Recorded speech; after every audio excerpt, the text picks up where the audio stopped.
everyone. Welcome to Game Junk, episode number 2, the monthly video game podcast.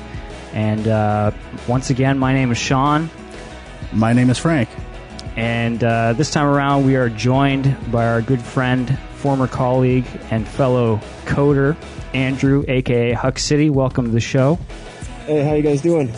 Better now.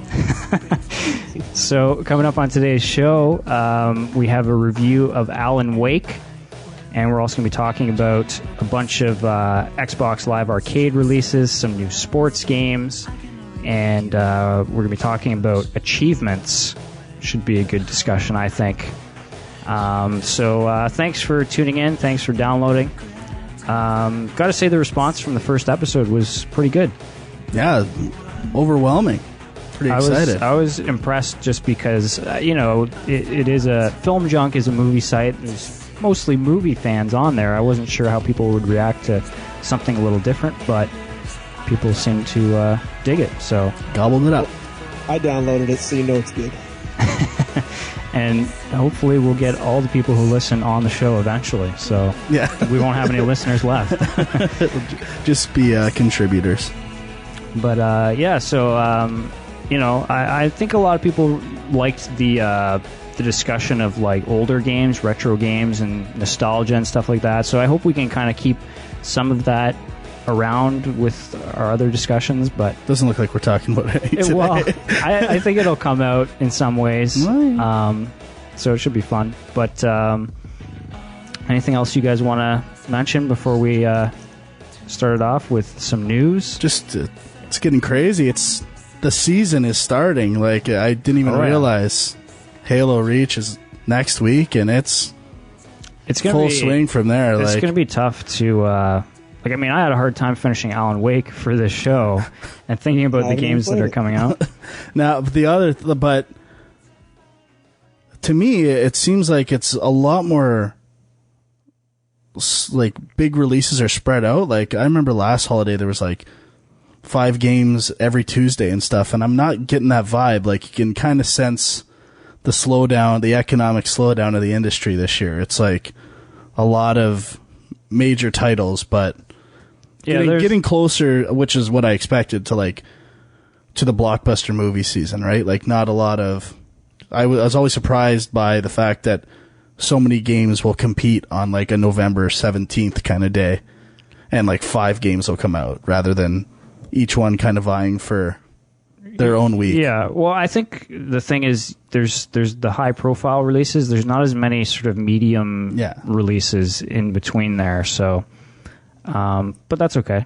I'm fine with that. Publishers are just trying to play it safe, you know. They put out a release date, and then it just keeps getting pushed back and back and back, and they see where other big games are going to come out and kind of work around that. They don't really stay hard to a target. Yeah, I've actually really appreciated I think the PlayStation and Nintendo model for that kind of stuff is really good. They tend to release their stuff, especially their really good games, early in the year, like Marches and Mays and stuff like that, maybe February's, like God of War 3 and Mario Galaxy and stuff like that, because they know these games are so good, like, their momentum is going to carry them into the holiday season. And, like, I love that too, because those months tend to be the months with not a lot of great stuff to play. So the more we get to, like, a spread out kind of release calendar, the better it is for guys like us that want to play everything, I think. Yeah, I agree. All right, well, we didn't do a ton of news last time because we mostly did E3 stuff. So this time around, this is probably more like what we're going to be doing every episode, where we'll just kind of do a rundown of some news stories that we think are interesting, and we'll see where it goes from there. But the first thing I wanted to bring up, it was announced, I believe, last week, maybe a little earlier than that. There's a price change going down for Xbox Live. And I don't know how many people are actually on Xbox Live right now. I don't know the numbers for that. But apparently right now for a gold subscription, it's $7.99 a month. It's going up to $9.99 a month. And if you pay by the year, which is what I do, it was $49.99 a year, and it's going up to $59.99 a year. So not a huge change, but a lot of people are up in arms about this because people were expecting there to be a price drop because of the whole fact that PlayStation 3 is free to play online. Do you guys think this is a pretty stupid move on their part, or is this going to pay off? It's going to pay. I don't know if it's going to pay off, but I mean, are they going to lose subscribers to this? Well, as long as it's less than their percentage increase, then they should be okay. But I don't know. To me, the thing that bothers me is while we see a lot of improvements to maybe the dashboard aspects of Microsoft system, the online experience really hasn't changed all that much since the beginning of the console. Maybe the party system a bit, but I find that still has its issues and stuff. Like the maintenance aspect that I would expect to come with paying for something isn't there. Now, to me, it's not a lot of money. Like, it's not going to affect me either way, especially when you're buying the annual thing. But it is weird to think if someone paid every month, like, it would cost you $120 a year to do that. Compared now, look, PlayStation Plus, at least you're getting stuff out of that, like some decent classic games once in a while. I just haven't bought PlayStation Plus yet because I already owned a lot of the stuff that were benefits the first few months of that program, so I'm waiting to join in at a time that's right. But it is kind of pretty unbelievable that one company can offer that and others pretty much nothing, bare bones. It's almost like a slap in the face in some ways to the people who were kind of loyal to Microsoft and kind of believed that, yes, you're paying money, but the experience is a little better. And I mean, I do like their online system, but I mean, I'm not so attached to it that I'm definitely thinking the next time I'm up for renewal, why bother? Maybe I'll just start buying more online games for the PlayStation 3. Yeah. And I mean, that's what you do, right, Andrew? Yeah, I mean, I have both systems. I had my Xbox first. I had an Xbox Gold account when I first started, and I never played it. I didn't really find I was paying for anything, really. I got my PS3 and found I could do almost everything the 360 could, except I wasn't paying for anything. I just don't really see why we have to pay so much when the PS3 overall as a system too I find better. And then, you know, and Microsoft, like, they charge you for everything. They charge you for like a crappy little hard drive, like $100, which really probably cost them $5 to make. And then they charge you for this internet like connection networking, and really they're not adding anything. It's already there. I mean, I don't really notice the difference between like the lag differences between the PS3 and the 360 even, as if they were running a better service that way. Now, I haven't been on Xbox Live Gold for probably 3 years now, so I haven't seen any real new updates. But also at the same time, you know, a price increase, because I don't even want to buy it now, a price increase is going to make me want to buy it even less. Yeah, I would think if they were going to do this, they would have to kind of announce some big new feature that would justify it, but they didn't really. They just kind of said, you know, this is we're yes, there's a price increase, but it's just going to help us keep the same level of quality. Like, and the more I think about it, the more I realize how little I play on Xbox Live. Like, I have it pretty much for that once in a blue moon time where the stars align and me and my two friends are playing the same game. Like, and that's it's so rare. Right in a release date. Yeah, exactly. It's, I don't know, but whatever. I'm a fucking sucker. I'm going to pay. Now, one question I did have, and I don't know if you guys can answer this, but like your actual Xbox Live account with like your achievements, your gamer score, all that stuff, if you don't subscribe... that's a silver. That's silver. Base. So you'd still keep that even if you didn't want to... But like, if you've noticed on your gamer tag now kind of thing, you have like this little gold years of service thing. And I don't want to lose that, bud. Yeah, that would be rough to lose. It's so... I'm fucked, man. I know when I had it, if that 7 went down to a 1, was the online, and then the only other additional thing you got by having gold was that sometimes you got demos like a week earlier, and really that I'm not the kind of guy that cares about that kind of stuff. I can wait the week; it's just a demo. But at the same time, if they're price jumping, they have to offer more. There's no reason to. It seems they could. Sorry, Andrew. It seems they could add so many little things to kind of give you incentive. Like Xbox Live Arcade releases could be a week or 2 weeks earlier for gold members, or just anything like that. At least you're getting a little something out of it. All right. It's not going to cost them anything, I don't think, but just some way of saying here, or fucking shitty avatar clothes, anything. I don't give just something, man. Copycat. All right. Well, there's another announcement over the last couple of weeks from Microsoft, and I don't know how big of an announcement it is, but I thought I'd ask you guys what you think of it. They've unveiled a new controller for the Xbox 360. Vitality sensor? No vitality sensor, no motion control. They copied that too.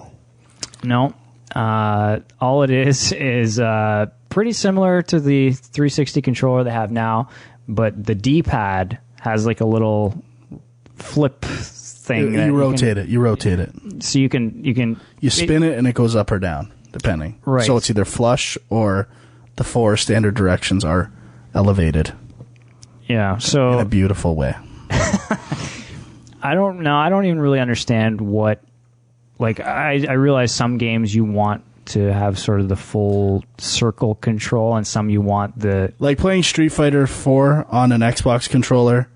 On that D-pad is the fucking worst thing ever. So is that what this is for then, basically? I'm pretty sure. But I still, even the way it's set up, I don't know how it's going to address it. If I'm doing a little fucking Hadouken and fucking... I still see there being a problem with, going too far into... whatever. I'm going to try it out. I'm actually looking forward to it. This is something I will buy. Yeah? Will you buy everything? But I will buy this. And I'm actually... a lot of things I've been reading it's a monochromatic scheme. Right. The buttons don't have color. They're shades of gray. That's true. I was looking at this picture. I think that's pretty fucking fly. Straight up. I like it. I'm not going to lie. Everyone's bitching about it. I think it's pretty fucking cool. I know what color the buttons are, for fuck's sakes. It's classy. Sorry, I'm swearing a lot today. I don't know what it is. Yeah, you're going crazy. Fired up. I'm in a good mood, man. Well, pardon me, Andrew? I said, are you trying to show off for me? No, man. I don't care about you. See, I don't know. The whole Street Fighter thing, I think, don't people just buy the arcade sticks anyway? Isn't that the way to play it? I do. but I don't use them. But, I still like a D-pad. I don't want to break out the arcade stick every time necessarily. And it's a good convenience to have. The one thing that I'm kind of thinking now after seeing this is I wish they had this on the Wii. Because even playing a little bit of Metroid Other M and having to use unbalancedness of the controller. Well, yeah, that, but just the fact that the D-pad is just the cross, but you're actually using it for full kind of directional. Yeah. It's just weird. It's I guess Metroid is a good example. But and just for other arcade games that the Sonics and any old school games that kind of lean to that kind of control, and I'm all for it. I wouldn't even minded a special controller that reversed the D-pad and the analog stick, maybe. Yeah, that could be interesting. That's crazy talk. Copying PlayStation, Andrew? We got to copy some big surprise. Microsoft copying somebody. Whoa. Oh. Nah, but I don't know. I'm looking forward to it. Monochromatic beauty. All right. Well, I wanted to bring up this other story about, I don't know if you guys heard about this. So there's a lawsuit going on about video game addiction. So there's a guy who's apparently plays the game Lineage 2, which is developed by NCSoft. It's one of these MMOs, and it's I know it's big in Korea and stuff. I don't know how popular it is in North I know America. Nothing about this game. Yeah, so there's a guy who's in Hawaii, and he's basically trying to sue NCSoft because he's addicted to the game and it's ruining his life. Okay, so it's called self-control. So he says he's a disabled veteran. I don't know, maybe that's relevant, maybe it's not, but he says he's unable to function independently in usual daily activities such as getting up, getting dressed, bathing, or communicating with family and friends. He's been hospitalized for 3 weeks, and now he needs treatment and therapy 3 times a week because of the game. So he's basically saying that, you know, it's unfair, it's deceitful, and, you know, pain and suffering and all this stuff because the game is addictive. And apparently they tried to get the lawsuit thrown out of court, and the judge said, no, we're gonna go through with this. So that was the latest ruling, is that there is going to be a trial of some sort over this, I guess, or some sort of ruling will need to be made. I just don't see precedents for this kind of thing. Like, do people sue alcohol companies and tobacco companies? Well, didn't somebody try to sue McDonald's? Well, they do sue tobacco companies, but I mean, like, do they sue them because for non-health, like for lying about health issues? Like, because I'm addicted to your cigarette, I'm going to sue you? Like, yeah. They do? There was a lawsuit over that, yeah, because they were putting... What are these people fucking idiots? But I mean... physically addictive, though. Physically addictive, Proven. yeah. And that's why they have the warning labels and stuff now, I think. Sure. At least partially. Nicotine is addictive. They need to make it clear. I found an article about this. The guy has spent 20,000 hours playing this game online since 2004. Ouch. And apparently NCSoft tried to ban him for real money transfers, which is against the user agreement. Oh. He might have been farming. So now he's striking back. Maybe.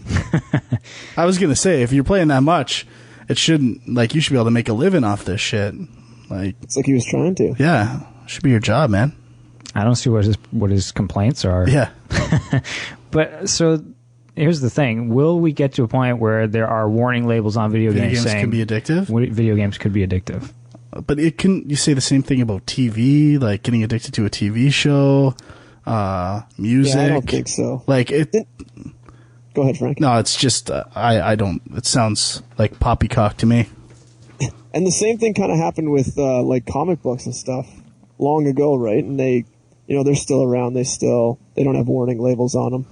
You know, they were just new, and, you know, the old people didn't like them. Like, alcohol is not, like... Have people sued alcohol for being addictive? I don't know about that. Like, there's no warnings on alcohol, like... No, because everyone likes it. It's awesome. The problem with this guy is nobody else likes Lineage. So else everybody be playing Lineage with him and having a good time. Well, is it possible for a game to be too addictive? Or, like, obviously... I would say no. Like, that's... I would say that it's the person. The person has a problem. Exactly. It's addictive personalities. I mean, they could technically play the same amount of video games, but spread it over 10 games, and there'd never be a problem. But because this guy sinks all that time into one game, it seems like he's addicted to it. First of all, the fact that I've never heard of Lineage before this thing is a big thing. Like, I've heard of cocaine. Okay? I'm afraid to try cocaine because I think I'll get addicted. No, you'll be afraid. It's not like Lineage. I'm avoiding Lineage 2 because I'm afraid I'm like, there's no fear. And if a game was that good and that addictive, I think I'd have heard about it. But there are people who are afraid to get into World of Warcraft because I'm playing it right now. It's not addictive. It's the person who's addicted. Well, agreed. Certain people definitely have... You know, that kind of personality. And just what you become addicted to varies from person to person. Everyone's probably addicted to something in some way. It's just funny that, like, in a way, I think a lot of developers, you're striving to have an addictive game. That's what you want. I mean, that's, you know, you've done your job well if a game is addictive, and yet this guy's suing them for the thing that should be good. That's a good point, too. Yeah, that's what it's an amazing point. We're striving to get as much hours of play as possible in a game. And never stops being fun and stuff. Like, yeah. That's the whole point. It's supposed to be fun. Man, maybe I should pick up Wasn't this funny when Lineage you too. played it. Is it a free game or do you have to pay for it? I don't know. I'm not sure. If That's it's our look review it for up. the next game. We should review that next time. Lineage 2. Nope. I don't want to get addicted, man. We should review cocaine.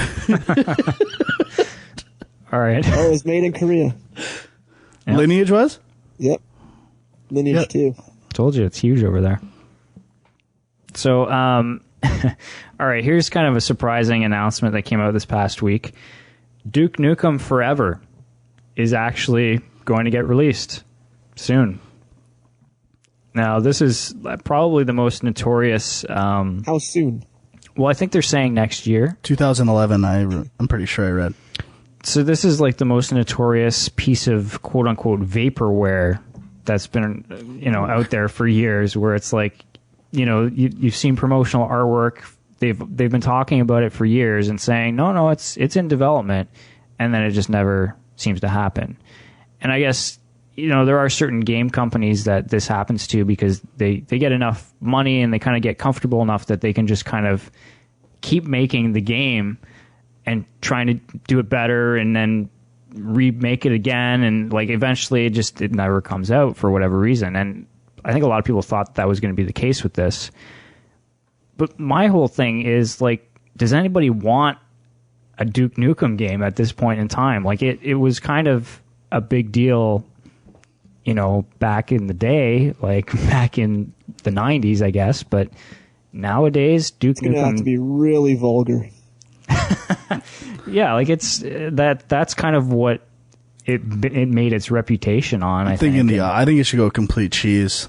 Yeah, Like, embrace the old nature of the game. In the same way, kind of Expendables embraced old action movies. I think there is obviously retro games are there's a huge market for, just like there's a huge market for 8-bit games, there's probably a huge market for people who want to go back to the early days of shooters and stuff. Well, we should say it's being taken over by Gearbox Studios, correct? Right. The guys who did Borderlands, and some of the screenshots I saw definitely have a Borderlands feel to them, especially with the vehicles and stuff like that. Like, I can't imagine it would be that hard to take stuff they've already done with Borderlands, which is a fun game, and almost apply, in a worst case, a Duke Nukem skin to it, or something like that, right? Like, and I still think that would be a decent game if it brought a few new things to the table. So, I don't know. I'll check it out.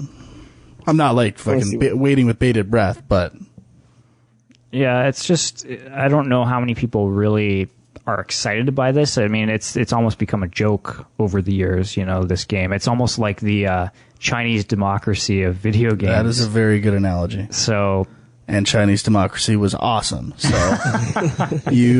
that's definitely debatable. So anyway, yeah, I guess that was a big announcement at PAX last week. So I am curious. I don't know that I'm super excited, but it should happen. It's exactly like Borderlands. I just found some screenshots. yeah, you saw the one. Yeah, they're pretty close. Yeah. All right, so a couple other quick news stories. Dead Rising 2 Case Zero. So Dead Rising 2 is coming out in a couple weeks. Or no, September 28th, I think, right? Is that the I thought it release was date? October. Pretty sure end of September.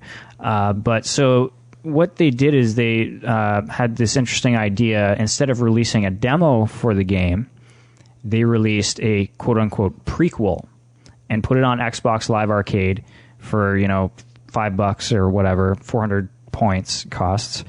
And so it's a prequel story-wise, but it's also a demo in that it's, a short sort of shows off the gameplay and whatnot. And apparently they're saying, and I don't know how official this is, that they're saying that it's sold over 300,000 copies, or there was over 300,000 downloads of this prequel, which is a pretty crazy number.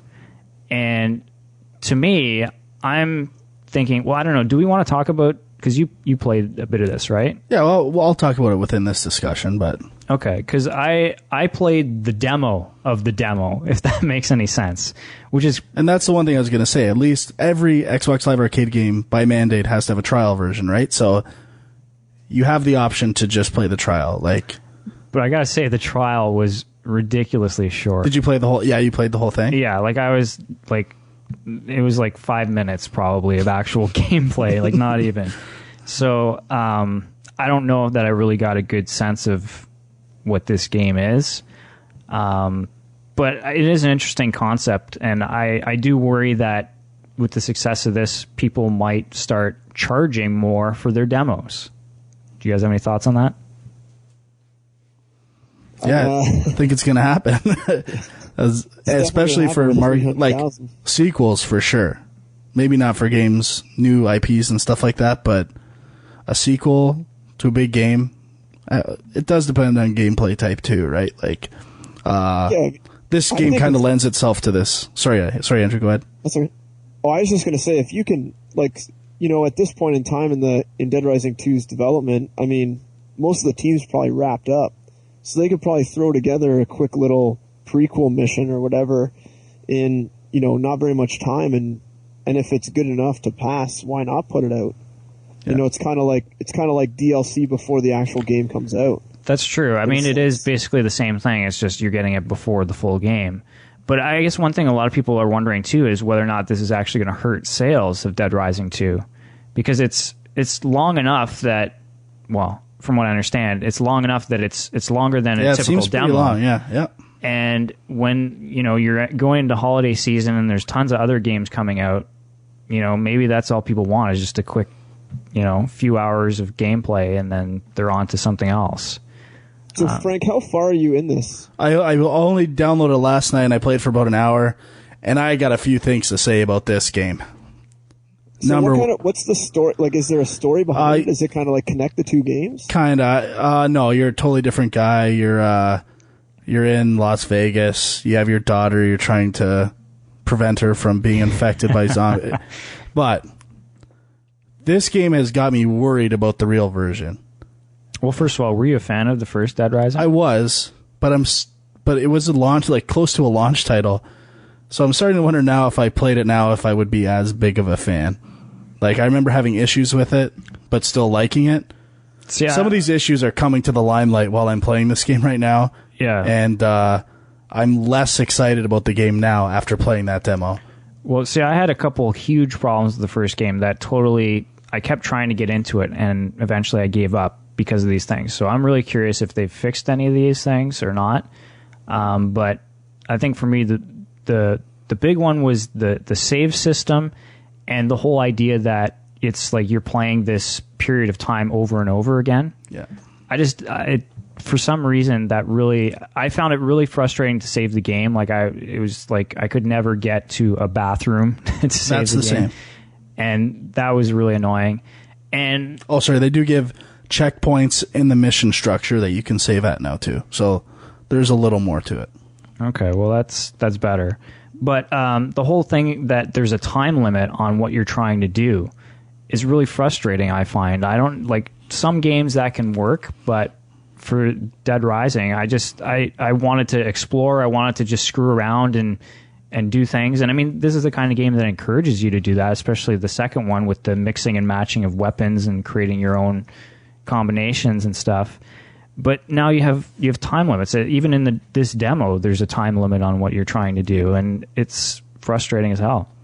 I never got through Dead Rising 1 either, but I played it a lot, and the time thing didn't really bug me as much because you didn't actually lose like your progress throughout the whole thing. I can see it being really frustrating if they just kind of started you fresh, almost like, you know, like an original Nintendo game where, you know, you die, it's over, you go back to stage one. At least in Dead Rising, you know, if you gained a level or whatever, you would keep that level when you restarted, when you ran out of time. So at least you could progress in that sense and make it easier on yourself. Now, it was repetitive. If you didn't like the repetitiveness of that could definitely be an issue, but... Yeah, I mean, I didn't like the repetition, but... Yeah, that's a good point, I guess, that you can still level up in a sense. I mean, it's even like Castlevania Harmony of Despair, which we'll talk a bit about. You know, you can be playing that game, not complete. Well, a lot of times you're not even going to finish the level you're playing, but at least you can keep the stuff that you've gained along the way. All right, I got to get to my points about this game that drove me nuts. In particular, number one, load times are ridiculous in this game. Yeah? Like, between every cinema, like between two cinemas, back-to-back, like crazy load times. Anytime you open a door, and this is loading off the disc. Like, this isn't, or the hard drive. This isn't loading off a disc. So that has me really worried for the final version. Like, I usually don't care about load times at all, but this game is brutal. And I kind of am starting to remember that from the first one. And well, this is developed by a totally different company, eh? Oh, yeah? Yeah, the first one was done by some Japanese company, published by Capcom. This is by Blue Castle Games out of Vancouver, or out of somewhere in BC. Oh, yeah? Yeah. Interesting. I don't know. That's not good. And the actual repetitiveness, like I haven't experimented too much with combining weapons, but just using found weapons, like you did in the first one, is getting really old. Like, it's X or hold X, and that's it. And I find things clunky. I get attacked when I don't necessarily feel like I should be, and I don't know. It just I think this demo kind of shows the same first generation game that it was. Now, in all fairness, the new one is supposed to have like some cooperative aspects, which I'm not sure about yet, and the weapon combining, like I said, I haven't gotten into that much, but most of the rest seems the same as the first game to me, which, I don't know, it's kind of disappointing. It's the speed, like, there's no run button and stuff, like, it's really slow, like, and I know it's supposed to be survival, but at the same time, there's definitely, like, an arcade aspect to the game, like, so. Yeah, I agree. I don't know, I was definitely disappointed with that. Especially, I heard everyone raving about it that I talked to, so. Well, you know what's funny, too, is, like, playing the demo of the demo, I was just kind of thinking, you know, I'm kind of tired of zombie games already, like, especially with Left 4 Dead 1 and 2 coming out, and they're a lot of fun for co-op, but I just feel like I've done pretty much all I can do, and I think the first Dead Rising game, it was cool because you could get so many zombies on screen. That was one of the things that they could do with the new Xbox 360 and stuff. And just the fact that there was this variety of weapons. But you're right, the combat's kind of boring after a while, and we've seen a bunch of zombie games now, and it's just not that interesting anymore. But I don't know. I may actually pay the 400 points to get the full demo if I ever get my 400 points back for the Summer of Arcade deal, buying 3 games or whatever. And that is the weird thing, though. As much as I was frustrated playing, I still played for a solid hour. Yeah. Which is weird.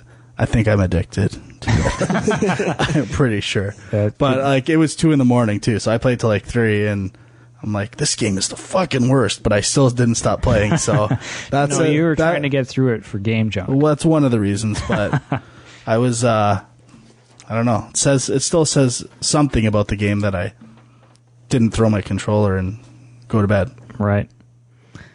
Okay, well, last news story for this episode. We got to talk about Rock Band 3. The track list has been revealed. Papa Caparici, this is for you. Oh, shout out.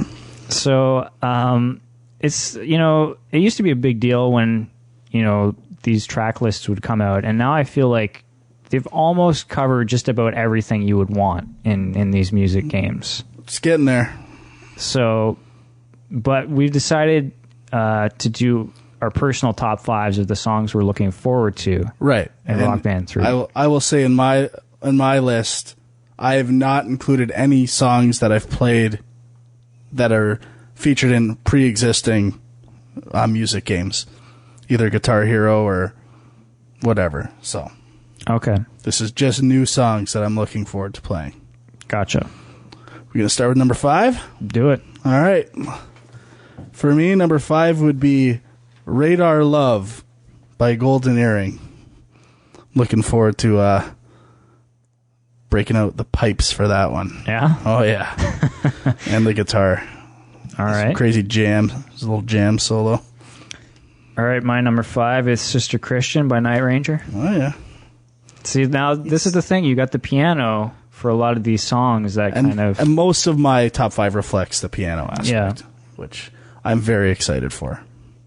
But it's Mine pretty do not take the piano into account at all. interesting. All right, what's your number 5? My number 5 is At the Drive-In, One Arm Scissor.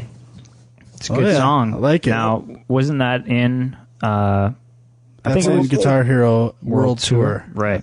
Now, I never played that game, so Yeah, I'm there you still go. looking You're good. forward to it. Yeah, it's a great tune. Now, I'm trying to think, is there a keyboard aspect to that song? It depends. The guitar kind of sounds like a Yeah, I keyboard. know. It That's might be I'm able to emulate I'm it. just thinking of how they're going to incorporate. Like, I know they said you can play guitar parts with the keyboard and vice versa, but Yeah, I don't think there is in that song, but especially if you're playing in pro mode, like Yeah. how are they going to relate that to a guitar? But Yeah. we'll see. Number 4, The Power of Love, Huey Lewis and the News. oh yeah. I don't think I saw that one. I am very excited for this song. Especially, I think that'll be, seems like easy keyboards. That'll be where I enter into the world of synthesize. Yep, I'm with you on that. Okay, my number 4, Flaming Lips, Yoshimi battles the pink robots or whatever it is. Might I don't be know on if my that's going to list. be a great song to play. I just really like the song. Me too. We'll see. We're going old. Mine is STP Plush. You were going old, bud. You're going old school. Oh yeah, Little Plush. I saw that live a couple weeks ago. So I'm tapped out on that song. yeah. I've heard it Really? too many times in my life. That's beer run for me now. All right. Number 3. I got to change one. All right, go for it, buddy. Number 3. Yoshimi battles the pink robots. What? No. Oh yeah. I love this tune. This will be the song when I'm at home playing by myself singing. This will be the song I play like 5 times in a row. Just try to nail the vocal track for that one. All right. I'm really looking forward to that. My number 3, Power of Love. We had a little switcheroonie there. Yep. Oh. I'm glad to say I don't have Power of Love on mine. All right, what's your number 3? My number 3 is the Beach Boys, Good Vibrations. Now I did. Yeah. This brings me to another topic I have with Rock Band games. It's the live version. Yep. I did see that. And I that think definitely all knocks it live down. versions should be removed from instrument games. I kind of agree. It's- Strike them down. These guys are not singing the song it was intended to sing, and they incorporate that into the actual, like, pitch of the song. Like, the way they sang it live that one time is the way I'm supposed to know how to sing it in this game.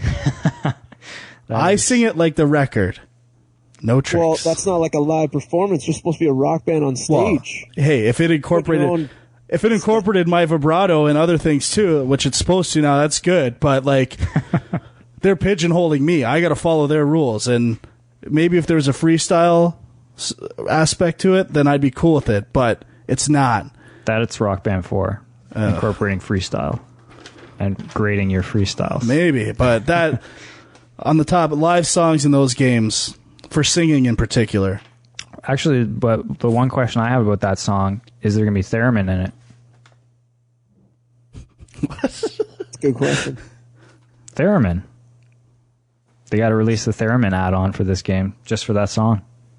I think I'm lost right now. You don't know what theremin is? I think I'm a fucking idiot right now. Yeah. It's that instrument that's like. Oh yeah. Yeah, like Man. they used for like old sci-fi movies and stuff. Really? Oh yeah. That's probably the keyboards. I Put a think. didgeridoo in there. Man, now I feel dumb. Let me see if I can find an example for you here. The Legend of Zelda. I know what theme it on is. I know theremin. what it is now that you say it. I just didn't know that it was called that. I have no idea what that is. It doesn't sound like a theremin. There you go.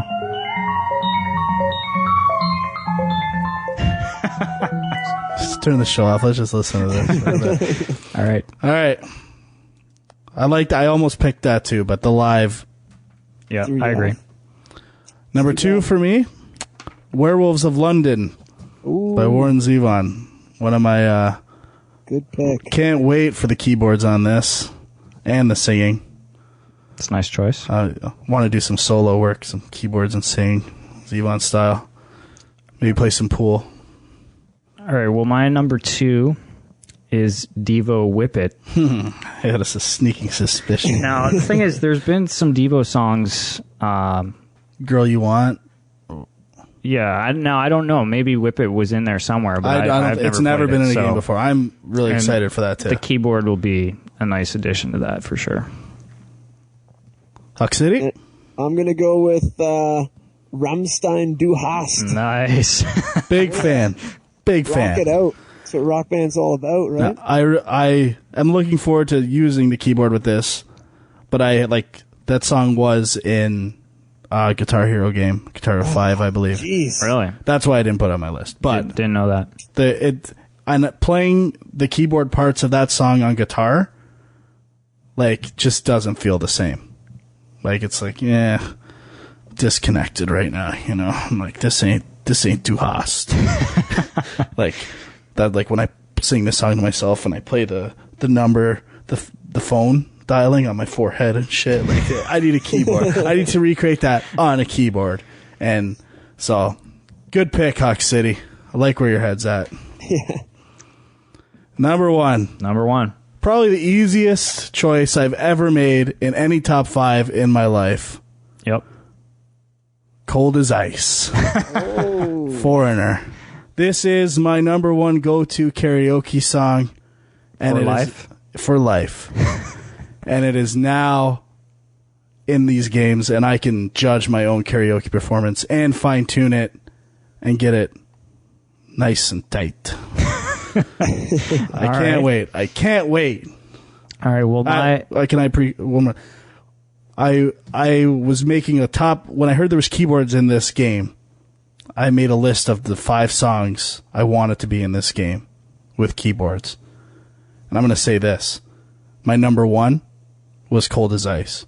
And my number 2 was Werewolves of London. And they hit them both. Wow. How fucked is that? That's crazy. Number 3, though. I can't remember. That's weak, though. It was all downhill from there. All right, well, my number 1 I thought was an obvious number 1. I think... Oh, really? Yeah. And I thought mine's an obvious This one, I think... Now, I'm pretty sure this has never been in another guitar-based game before. Whoa, man. But I'm pretty sure it's one a lot of people have asked for, and it's got to be Queen, Bohemian Rhapsody. Wow. I'm on the same page there with mine. He's got the same... What? See, I told you, it's obvious. Number 1. I mean, in this one, can't you also do double vocals? Yep. So the harmonies this and is shit. an obvious choice. Yeah, and I mean, I think the reason they never did it before is because it's, such a large part of the song is just piano and vocals, really. So now that they have the piano, it's just obvious. It's obvious, Frank. It's gonna rock hard. Obvious.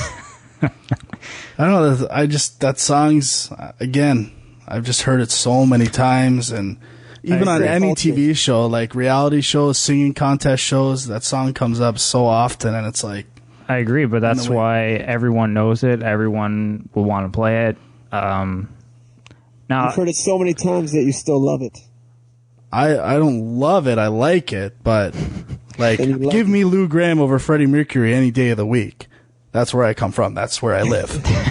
That's where you live. But I understand some people like So are we Freddie. doing the honorable mentions here? Quick rapid fire? Just a quickle. Yeah, go ahead. Quickle. Sure. Just a quickle. I had three. Werewolves of London was on mine. Crazy Train by Ozzy. And Don't Stand So Close to Me by The Police. Good picks there, yeah. Solid keyboard. I think I had Whip It on my honorable mentions. My only real honorable mention would be the Phoenix song that's on there, which just because I like something? Phoenix, but yeah. And one other one. Need You Tonight in Excess. Oh, beauty. That's a singing at Home Alone song, too. Wow. Yeah. Big keyboard when everybody pusses out at 2 o'clock and goes home, and I'm ready for a couple more hours. I'd be there for another Ryan Ginger and a little Need You Tonight. All right, well, that's Rock Band 3. I think everybody's pretty excited about that. I've never been looking forward to a game more. Really? In recent memory. Wow. Okay. Don't disappoint me. All right, so that wraps up the news. So we're going to jump into our review of Alan Wake, which Huck City you didn't get a chance to play yet, but we'll tell it like it is. Don't worry. All right, I'll go get a beer then while you guys talk about it. Okay. So, where to start with Alan Wake? Developed by Remedy, same people who did Max Payne. Yeah, and it's kind of funny because. Well, and just to lay it out, it's kind of a horror game. It's not strictly a survival horror game, but kind of has definitely elements of survival horror in it. It's funny because, I started playing the game, and right away the first thing I noticed, it's got narration through the whole thing. And at first I was kind of like, I thought that was kind of cool, and I was like, oh, that's interesting. And as it went on, I was like, I don't know, I'm kind of getting tired of this already, like within the first hour. And then I realized, oh yeah, it's the makers of Max Payne. Makes sense. Because the dialogue is very kind of similar, like just kind of talking to himself. A lot of similar aspects, like even like HUD and camera control, like it felt a lot like Max Payne too. Yeah, definitely. But all right, well, I'll throw it to you first. What's your first impressions, general impressions of Alan Wake? I had read some reviews of this game before I played it. I kind of got to it a little later after it actually came out, and I had heard so many positive things about this game that I was really looking forward to it. And I don't know if that factored into it, but I was definitely a little disappointed with this game. And I have quite a few reasons for it. Like, I think it was really strong the first couple hours. I found the mission, like the episode structure, was extremely unbalanced and paced poorly. Especially for someone who was like exploring and trying to find hidden like drops and all the collectibles. I found like there was a lot of story at the beginning of the chapter, and then long traversals of areas throughout the whole chapter. Like these chapters were some up to like 3 hours long if you were exploring, I found. Yeah. And then story at the end. And it was just so long in between story elements for me that, like, I lost the continuous aspects of the story a lot of the time. Like, they do the flashbacks before episodes and stuff, but I don't know. I did not buy into the story for that reason. Like, I don't think they did a good enough job of spreading content throughout the chapters. So, just so people know, so the story basically is you're a writer and you've kind of gone on vacation with your wife. And I don't know, I guess, like, she kind of brought you to this place because she wanted to help you write. You've got writer's block or something, and she wanted to help you kind of get inspired and be able to write your next book. And so you kind of, weird things start happening on this island, basically. And so in that way, it's definitely sort of a Stephen King kind of influence thing. Kind of reminded me a little of like In the Mouth of Madness or something like that. Definitely kind of a story that had been done before. But I thought the idea was interesting, but I agree with you that the story, I couldn't keep focused on it. I couldn't really follow exactly what was happening. And certainly, you know, there are just huge chunks where, like, especially at the end of the chapter where you've got cutscenes and you're watching and watching and watching and watching, and then you just play for a long period of time and there's no real connection between the two. Yeah. And along with that, in these long sections, there really is only one gameplay mechanic, which is focusing your flashlight and shooting them, which I think is a decent mechanic. It works pretty well, but the longevity isn't there at all. Like, so much we hear about, it was too short a game. I want my games like this. To me, is a perfect example of a game that could have been half the length, and I still would have liked it. And I know people are hung up on, paying for games and getting your money's worth, but to me, that is a non-factor in playing games. Like, I want a good, concise, well-executed game experience, long or short. If you don't have the content to make it long, don't stretch it out for the sake of stretching it out. And I think that's something this game is very guilty of. Like, even the bosses are pretty uninteresting. What's there? I don't even think there really are if you bosses. call them bosses, but like, it looks good. I like the atmosphere of the game. The voice acting is kind of questionable, but it's not like, it doesn't ruin the game or anything like that. Just like, they had good ideas, but the execution just was not there for me. Yeah, I agree. Like, I would say if I didn't have to review this game for the podcast because we said we were going to, I probably would never finish this game. Like, it really became a chore after a while to get through. I think the flashlight mechanic with, one hand you got the flashlight, the other hand you got a gun, and you kind of use the two together. And like the use of light with like grenades and flares and stuff was that I agree. Yeah, and I really liked it early on, and then, like you said, it's kind of just a little too long, and after a while, it's not like you're upgrading your weapons and getting better, cooler stuff. About halfway through the game, you've got, I would say less than that. Like, yeah, really. I mean, a fifth of the way. You've done all you're going to do. Except for the poltergeist objects. Yeah. I guess, which aren't that great in my opinion, but. Yeah, I mean, you've got a few different guns. You've got flashbang grenades and flares. That's about it. So not a lot of variety there. Now, it's worth mentioning, I guess, that like the game kind of, from what I understand, changed from its initially what it was supposed to be. Like, this game was in development for quite a few years, and it was supposed to be sort of an open world horror game at one point. And I remember being really intrigued by the idea that you're on this island, and it seemed like a really cool small town atmosphere, and I really liked the idea of exploring this small town. And that doesn't really translate in the final product, and I think they made the right choice in making it more linear, because I think open world and horror don't really mix. It's never really been done before, and it would be too problematic. But there wasn't enough exploration to the game, and I like the addition of the collectibles, because I'm the kind of guy who does try and get as much of that stuff as I can. And I think that actually did add to my enjoyment a fair amount. Like, at least, I felt like there was a reason to look around and go to all the different nooks and crannies and stuff. But there was no real personality to the environments. A lot of the times you're not even in the town, you're just wandering through the woods. Yeah. And it gets repetitive after a while. I was even frustrated with some of the early levels trying to navigate through the woods, because it's one of those... Get lost. Yeah, it's one of those frustrating kind of games where you don't clearly know where you can walk and where you can't, right? So there's... you try and walk in one direction, and then you kind of hit an invisible wall, and you're like, oh, okay, I can't go that way. And then you turn, and like, there's no clear path, and it just gets, and it's really dark at times too. Now, I did think the look of the game was pretty awesome. Like, the way they used the mist all the time and all that kind of stuff was really awesome, really well done. The enemy effects and lights were really good.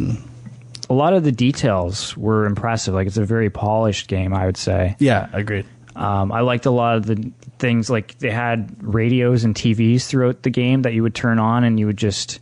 There was no real point to them, but they at least added sort of an atmosphere. Like, on the TV, you would always get these little episodes of like I could have done without those. I thought that was cool. Like, it was kind of like a Twilight Zone-esque kind of TV series. But, yeah, I mean, aside from that...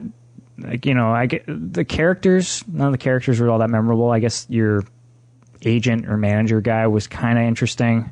I thought it was fun towards the end when he was wearing like the Christmas lights and kind of getting into it and stuff. But Yeah, just it's hard because I feel like on a technical level it's a pretty solid game, but yeah, I feel weird complaining that the game is too drawn out and long. Like, doesn't mean it's a bad game necessarily. It just, I think it could have been shorter. But to me, that's never been more the case than this game in any game I've ever played. Like, yeah. God, I wish this game was over 5 hours ago. Yeah, exactly. Now, I mean, the final boss fight was fairly quick and painless, and I don't know if that was actually a disappointment. But yeah, I think it goes on too long. Yeah. And now, what did you think of the decision to break it up into chapters? Well, maybe that's the thing. Maybe it should have been 20 chapters rather than 6, and I would have felt completely different about this game. But yeah, because the chapters are way too... To me, a chapter is a digestible chunk of something. Yeah, and that is not what the chapters are in this game at all. Like, it gives you a clear indication of your progress, episodes. Right? Like, although you don't necessarily know unless you look up ahead of time how many chapters there are, at least you're kind of, when you episodes. Right. They do it like a TV show or whatever. Yeah, which I thought was cool. The whole previously on Alan Wake, that was kind of cool. And I think that actually would be a cool thing to add in other games, even if there's not necessarily like episode or chapter separations.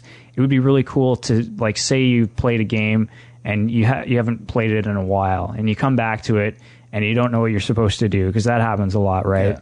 And you could just somehow go to an option and it would give you a previously on, and it would actually show you stuff you had done in the game. That would be a really cool way to kind of remind you of what.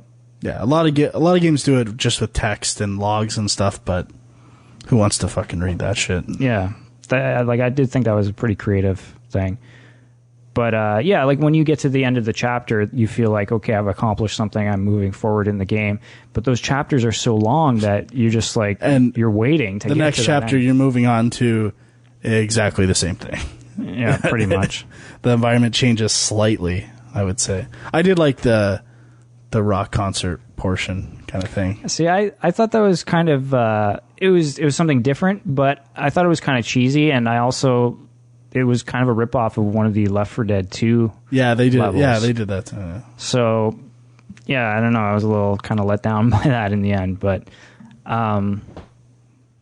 yeah, I guess, in terms of what I was expecting out of the game, I kind of thought the thing that intrigues me about the Silent Hill games, even though I've never actually played all the way through any of them, has been sort of that exploring the town kind of thing. And I was hoping that's what I would get out of this game, and I didn't really get that. Maybe it's unfair to have that expectation, but it just seemed like a missed opportunity there. And towards the end of the game, I don't know have you played Half-Life 2 or Half-Life 1? Half-Life 2, the first episode, is that, or the first act? I can't remember how it's broken up. Right. But it kind of, and this half of this next, so I'm about halfway through the whole Half-Life 2 series that exists. Okay. Well, I was just going to say that it kind of reminded me where the story eventually goes, kind of reminded me of like a Half-Life thing. How there's almost like this underground resistance movement on the island and stuff. You know what I mean? And you're like finding these hidden messages along the way. And yeah. It's not that it was a bad thing or a good thing. It reminded me of that. But yeah. Just need a little more, like, a little more content to justify the size of the game. Now, like, even if it was different enemies, maybe some different combat stuff. I've a few more instances with like the light cannons almost could have been cool. Just something to break up the gameplay a bit. Yeah, I did like some of the driving stuff that they had. It was cool that that was an option, and maybe could have used a little more of that too. Yeah, but yeah, I don't know. Like what? I forget what I was going to say. Any other general thoughts on Alan Wake? No. I think you covered it all, bud. Yeah? Yeah. For me, anyway. All right. Well, I guess we're going to return to our 4-star rating. Although, the more I think about this, I don't know if it's really going to work for If games. there was ever a 2.75, this is it. Yeah? But I'm rounding down. You're rounding down? All right, well... 2.5 for me.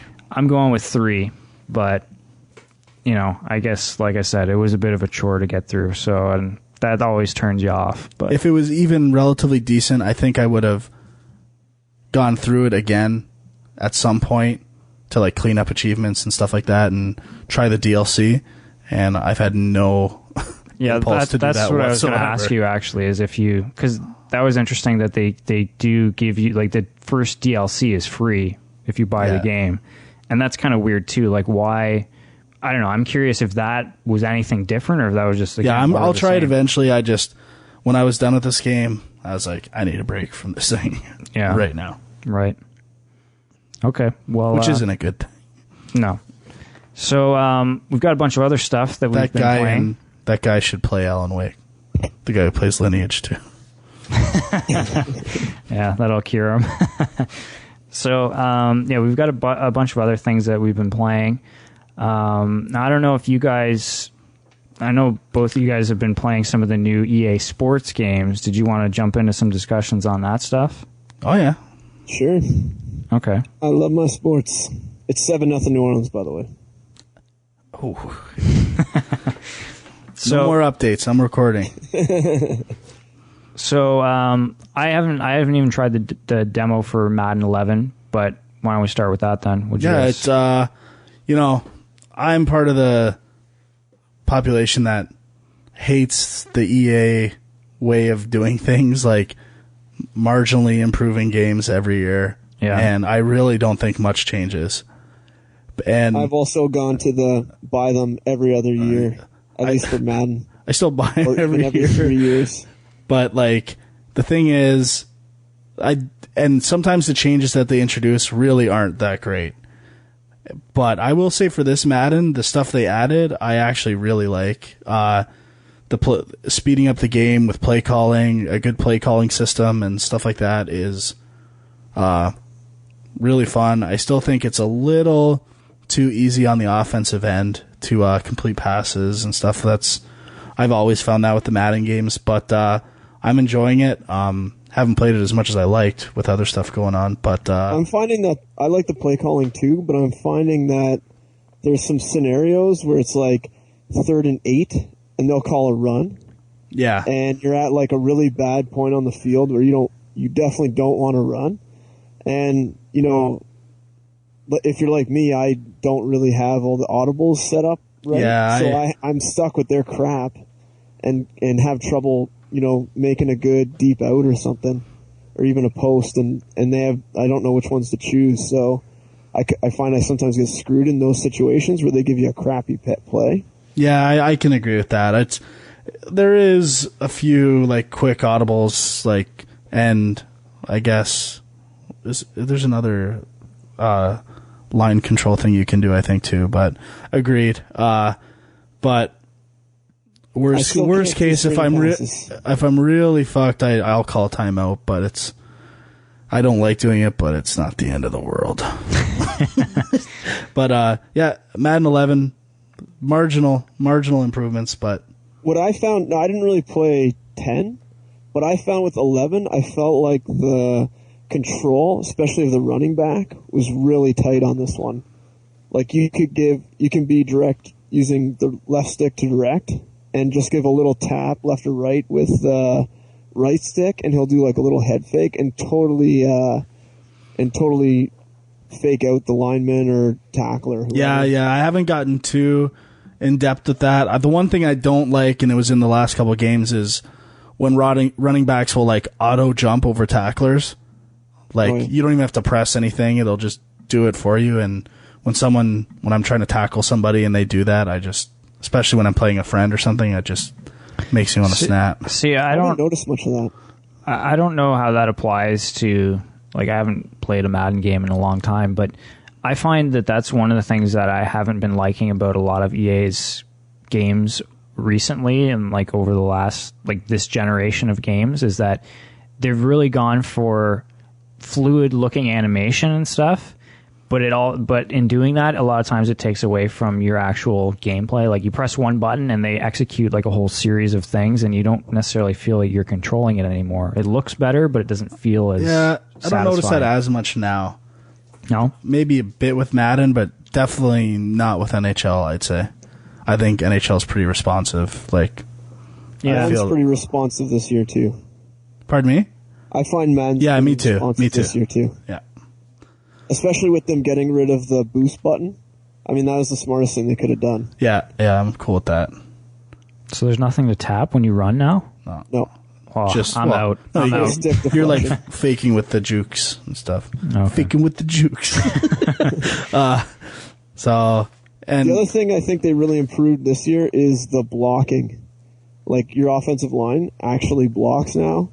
I rarely had the case where, the center or the right guard just, like, forgets he's playing football and just stops blocking altogether. Yeah, I do have some issues, and I guess it's kind of fair, like, when you're going up against really good defensive linemen, like, it seems like they're helpless against them. Yeah. Maybe that's my poor management of double teams and stuff like that. Or is that because you're picking playing up with blitzes? Hey, bud. No need for that.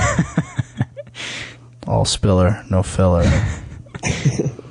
But yeah, I'm enjoying it actually more than I have the past couple of years. So cool. So what about NHL 11? You guys want to talk about that? I only played one game last night, so. And I only played 2 games of the new Ultimate Team thing. Yeah, what do you think about that? I'm really liking it. Nice. What's the Ultimate Team thing? It's using like card decks and stuff and booster packs to build a team. And yeah, so you buy decks of cards, and within the cards they contain players and coaches, boost packs, also contract cards. And so each player starts off with a certain number of games they can play. I find most are around 6 or 7. And then once you get to 0, they actually can't play on your team anymore. So you either have to have gained enough cards, or enough coins they call them, EA coins, to purchase a new pack that replaces those players, or you have to buy a different separate pack that contains contract cards. And you can use a contract card to bump up the number of games on that player's contract. So I haven't got too far, like I haven't run out of contracts, but it looks like it'll be quite a bit of management of your team. But you still play every game, and it's really neat that they've got all the CHL, all the young kids in there, and all the European teams as well. I was wondering if they were ever going to do like an OHL kind of. Can Esic make the cut? Huck, did you see him in there? I haven't seen him. I haven't played with Niagara yet. He spelled Niagara wrong. What? Oh, yeah? For real? Big beef with EA. Missing A? That's not surprising. They spelled it Niagra. That's a lot of people misspell it like that. Yeah. And if it was St. Catharines, it would have been with an E. But yeah. Well, I have a few beefs with what I played last night. Well, actually, one main one, which will lead to other things. Okay. Now, like the pass. Let me know. I might be doing something wrong. So, I think you are. They've changed it. Yeah, you have to hold it for faster passes, right? Yeah. Which is bullshit. Like No. if I'm doing a tic-tac-toe play, trying to get around the net, I know I'm going to pass to this guy. Like, I should be able to just like, I'm just a tat, and it's brutal. Like, I have to hold it, charge it, pass it. I don't know.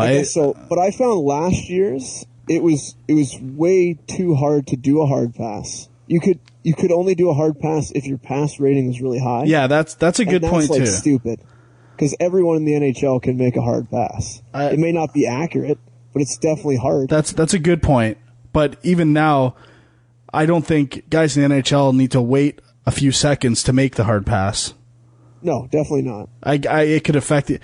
Maybe it's a case they need a different pass button, hard and soft. But I don't know. And and accuracy suffers on the hard pass. I don't know, but Well, I kind of agree with you there. I think really they should just like we were talking about, one speed, or even like, you know, if your passer rating's higher, it's faster and more accurate, but you shouldn't need to hold it down like you're saying. well, even Like if you want to do that quick tic-tac-toe, you know, it is definitely a little slower. and that's my bread and butter, man. I'm not just playing the cycle game looking for slappers. I'm European style. I'm going for quick you plays must be pissed off that they intercept the cross crease pass all the time, man. Like I'm a highly skilled type of game. I'm not fucking around trying to fucking cycle back here, tire drop penalty. Bullshit. Just because this game's made by Canadians, it's biased, man. I want to play European style hockey, and it can be successful. I don't know, man. I don't know. Anyway, now this leads me to the way they innovate NHL games, and you guys have heard my waxing and waning on this several times before, but I'm going to throw out some of my ideas to the film or the Game Junk Republic and see what they think. I think they're going to agree with me. Okay. They said the number one most asked for feature in NHL 11 Yeah, that's bullshit. is broken sticks. Well, we know one person who asked for it. Yeah, Gary, you bro. Like to me, and this is totally personal opinion, the direction that these sports games go of getting more realistic isn't necessarily the right way to go.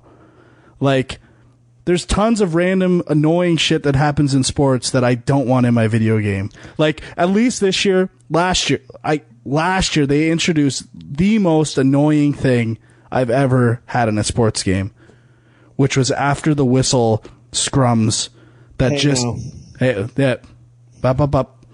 might be okay in online league play when you actually have rivalries and you're playing. But when I'm playing like an arcade, like a one-on-one game with my buddy, and the computer is doing stuff after the whistle and making us wait an extra 20 seconds for the next face-off, beat it. Like, we just want to play the game, play as many games as we can in the small amount of time that we have together. There's only a short time that we're on this earth, so I know, and I don't want to watch computer guys fucking rub gloves in each other's face. I want to be happy to know I already bitched about that to Dave. Beautiful. So, or at least, and all I'm saying is, let you turn it. Give me the option. Yeah, give me the option. I hear you. Yeah. Oh, now, I think it should be quick, and if you do it, then they can start giving. Sure, exactly. But give the player the option. Fucking don't have the computer doing. Anyway, That's one. Now that's the type of advancements they make in these games, and to me, it should be a control, giving the player more control. And there's three things I think that could be added to this game that would make a player like me, a skill player like me, happier. Okay. One. The dangle stick's not good enough? I love the dangle stick, baby. I love it. Amazing. That is the greatest sports mechanic in video games today. By far. But here's what we need. And the game, it's perfect. How has someone not done this? And if they copy this, we know where you heard it first, ladies and gents. Icon passing is something that's been used in sports games throughout the years. In my mind, unsuccessfully. Like using a modifier to do it, blah, blah, blah. Here's a game that's using the sticks and the triggers for passing and maneuvering. How many guys are on a hockey team, Sean? Not on a power play. On a team or on the ice? Yeah, on the ice. that I'm going to pass to, theoretically. 4 others? 4 others. How many buttons are on the face controller? 4. Voila. Those buttons should be... where they are, though? It's not like... Put an icon over them.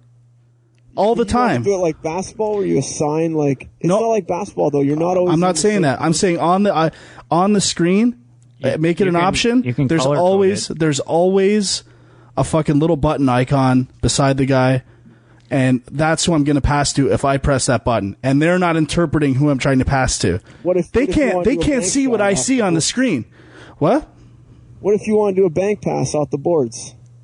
Well, that's pro mode, which you play, which is cool. Or hardcore mode. Pardon me, hardcore mode. Now, before you go any further, I just want to say I think that's been done before.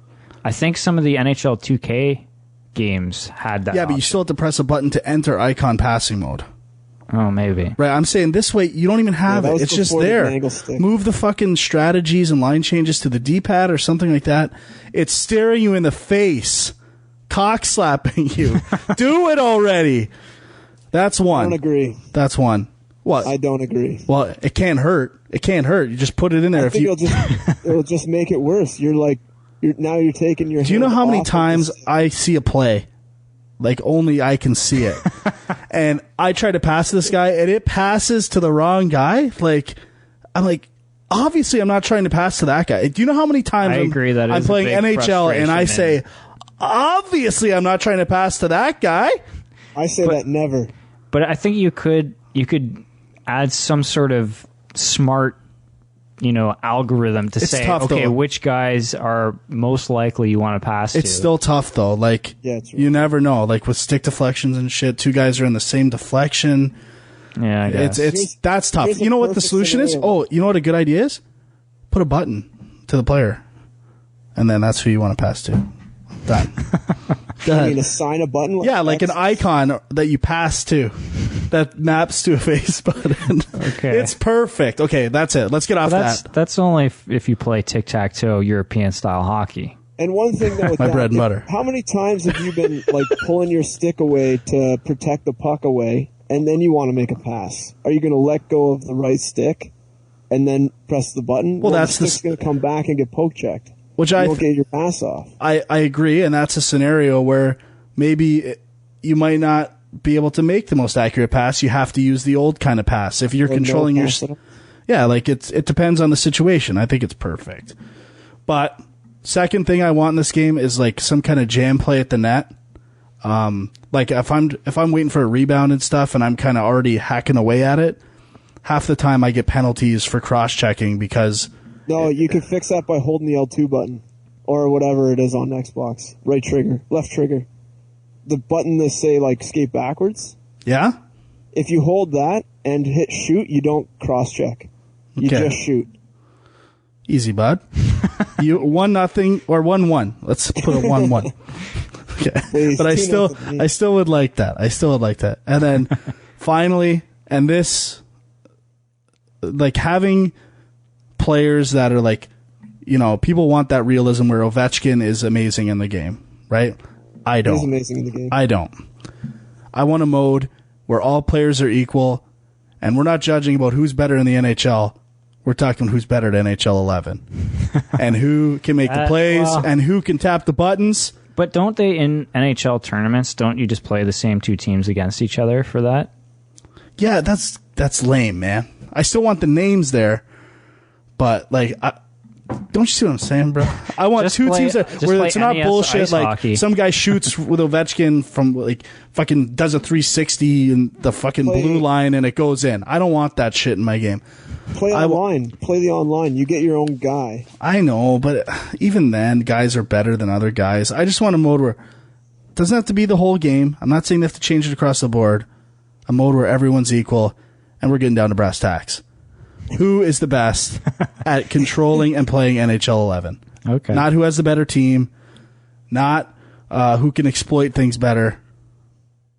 Now, what's your team, just out of interest? Of hockey, though. I agree. I'm not saying take it out. Making your matchups, line matching, Exactly. So I'm not interested in that. My question is, I'm interested in the skill of playing a video game. My team? Yeah. Who my favorite team is, not necessarily. Yeah, who do you play with? Usually the Sabres, if I'm playing. Okay.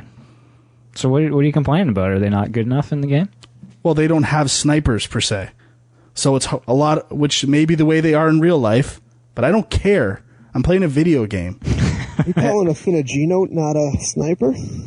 Doesn't play for them anymore. Oh, really? Oh. That's too bad. 2-1, Frank. Yeah, well, I kind of agree in some sense because I, for years played with the Devils and they never had any scorers. And but I'm fine. I'd like a mode where it's like that. Let's play NHL.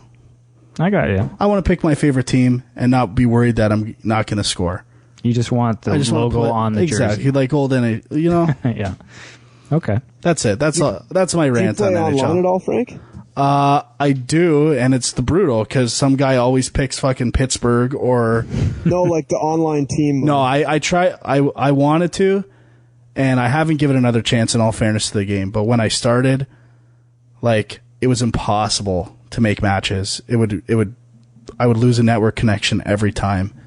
And, I hope it might be better now. I'll probably try it again with NHL 11, but especially with the Ultimate Team stuff, I think there's an online component to that. Is there, Andrew? Where you take your Ultimate Team online and... Yeah, there's actually... The way they're doing it's really good. There's actually, like, offline tournaments, but then there's also online tournaments where you play, I think, other teams that are ranked similarly to yours based on your card values and stuff. So, but then... okay, like your overall... Yeah. But then for the other one, there's... The online's still there. Yeah. And honestly, I'm kind of ranting, but I play NHL close to as much as any game that I play. So I play it year round. Yeah, I'm just a little... that's why I care so much. You care because you love. I love it, exactly. Although, I was talking to a guy at work today, and he was saying that they really screwed the online this year. Apparently, it's slower, which is not that big of a deal.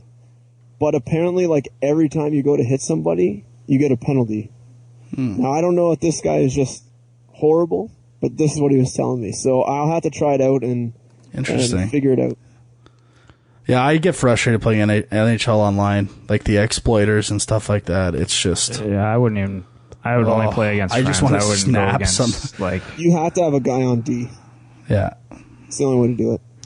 So, I know we've kind of talked about this for quite a while already, but just like in general, like what can you guys tell me? I played the demo, but I didn't play last year's game, so I don't know what was new last year and what was new this year. Like all the board pinning and all that stuff. That was last year. The new stuff this year is like more control, stick breaking, more control on face-offs, which I like. That was cool. Yeah, I like that. That's pretty neat. And the Ultimate Team stuff, yeah. Okay. The passing stuff. One other they spent almost everything on that Ultimate Team. Yeah, and the hitting is a little slower. Like it's not as way better. Manual hip check. I do like. I agree. I like the hitting much better too. It's not like almost like a NHL hit style hockey. Like now, what about the fighting? Was that in last year? Same style as last year? Yeah, I don't even care for it. It's a little more in depth this year, I think, but. Yeah, I thought it was interesting. Last year you could only have, I think you could only punch in 3 directions, straight, left, or right. Now it's a little more mapped to the actual angle of your right stick. And same with the dodging. What we got to do is we got to get to a point where it's basically fight night in NHL. Yeah. And then we'll be happy. No one would buy Fight Night then. That's true. It's a good idea just make Fight Night with NHLers. Yeah, that's a good idea. So all the classics, you like Probert in there and Rob Ray. That would be awesome. That's a good idea for a Flash game online or something, man. Just classic brawlers. Get on that. So, all right. Anything else that you guys have been playing you want to talk about here? I got a bunch of things. But yeah, me too. Huck, you want to go? I've been playing Mass Effect 2. I don't know if you guys killed that last week. Yeah, I had beaten it when it came out. We haven't talked about it on the show. Oh, so I'm only about maybe 5 hours in, and it's great so far. I'm loving it. They improved. I was a huge Mass Effect 1 fan, so it's probably no surprise that I like Mass Effect 2. Yeah, I actually like mechanically and like gameplay wise, I think they improved everything. To me, the only drawback was a little less. Some people like the simplified RPG structure. I don't know. I kind of like the old way once I was used to it, but yeah, it took me a little while to figure out what was actually going on, but it's not too bad. I mean, it is definitely simplified, and there's definitely less to manage, but it's okay. It's definitely not as deep as the first game. Yeah, but it doesn't ruin the game or anything. No. If you hadn't played the first one, you wouldn't even care, wouldn't? No. And I think I imported a guy, and I I don't know. I'm almost finding it too easy because I was a full-fledged renegade, the guy I imported, and I find that I can almost intimidate every single person I come across that the option is there for, because my renegade points are so high already. Yeah. So I don't really have that sort of like beginning of the game, like, oh, I can come back and do this later or whatever. I can do it right now. And so I feel like I'm getting a lot of, like, almost all of them have been like, you intimidate a salesman and he gives you a cheaper deal. So almost all the stuff I get for cheaper right off the get-go. Beauty. I guess that's one of the problems with, like, it's a cool idea that you can take a character from the first game and bring him into the sequel, but then it's like you have to have the game balanced for both a new player. They do a and pretty good job of one. that with like how they cap off skills and stuff like that. It's and level up enemies. Like they level up enemies with you now, kind of thing. It's not too bad. Oh boy. It'll be like Oblivion, where I can beat it at level 1. Yeah. Okay, anything else that you've been playing there, Andrew? That's it. I've been putting in most of my time in NHL and Madden. Okay. Frank? What are we time-wise at right now? We're getting up there. What are we looking at? Give me the number. We're probably like an hour and a half. Oh, okay. All right. I'll kind of motor through this. I mean, should we talk about... I know we had promised to talk about Castlevania Harmony of Despair. Yeah. Should we start with that? How about I get through my bullshit? That's not what we're both going to talk about. Okay. And then you can bring up the other two. Okay, let's do it. So I played the Decepticon campaign in Transformers War for Cybertron. Yeah. Cybertron. And it was pretty good. Actually, I enjoyed it quite a bit. Not amazing or anything, but pretty good for a Transformers game. Yeah. Can't complain. I was... After Is that the first one? Yeah, that's the first campaign? Yeah. So I haven't really dug into the Autobots, but maybe one day. Not Save it for co-op. Okay. Don't do it. Played Halo ODST. I never finished it. Still haven't finished it. But I'm very close to the end. And man, that's another game. Like, it's pretty underwhelming. Yeah. Like, and a little confusing. Story is kind of all over the place. They were trying to like make it like a kind of artier kind of style, and which is cool, but I don't know, just loses a little something in that narrative structure. But I just find with all video games, like their stories, like are still they're not there. Like they're either overcomplicated or like too drawn out. Like it's so hard to get that stuff right in a video game. And like, what are some games that got it right in your opinion?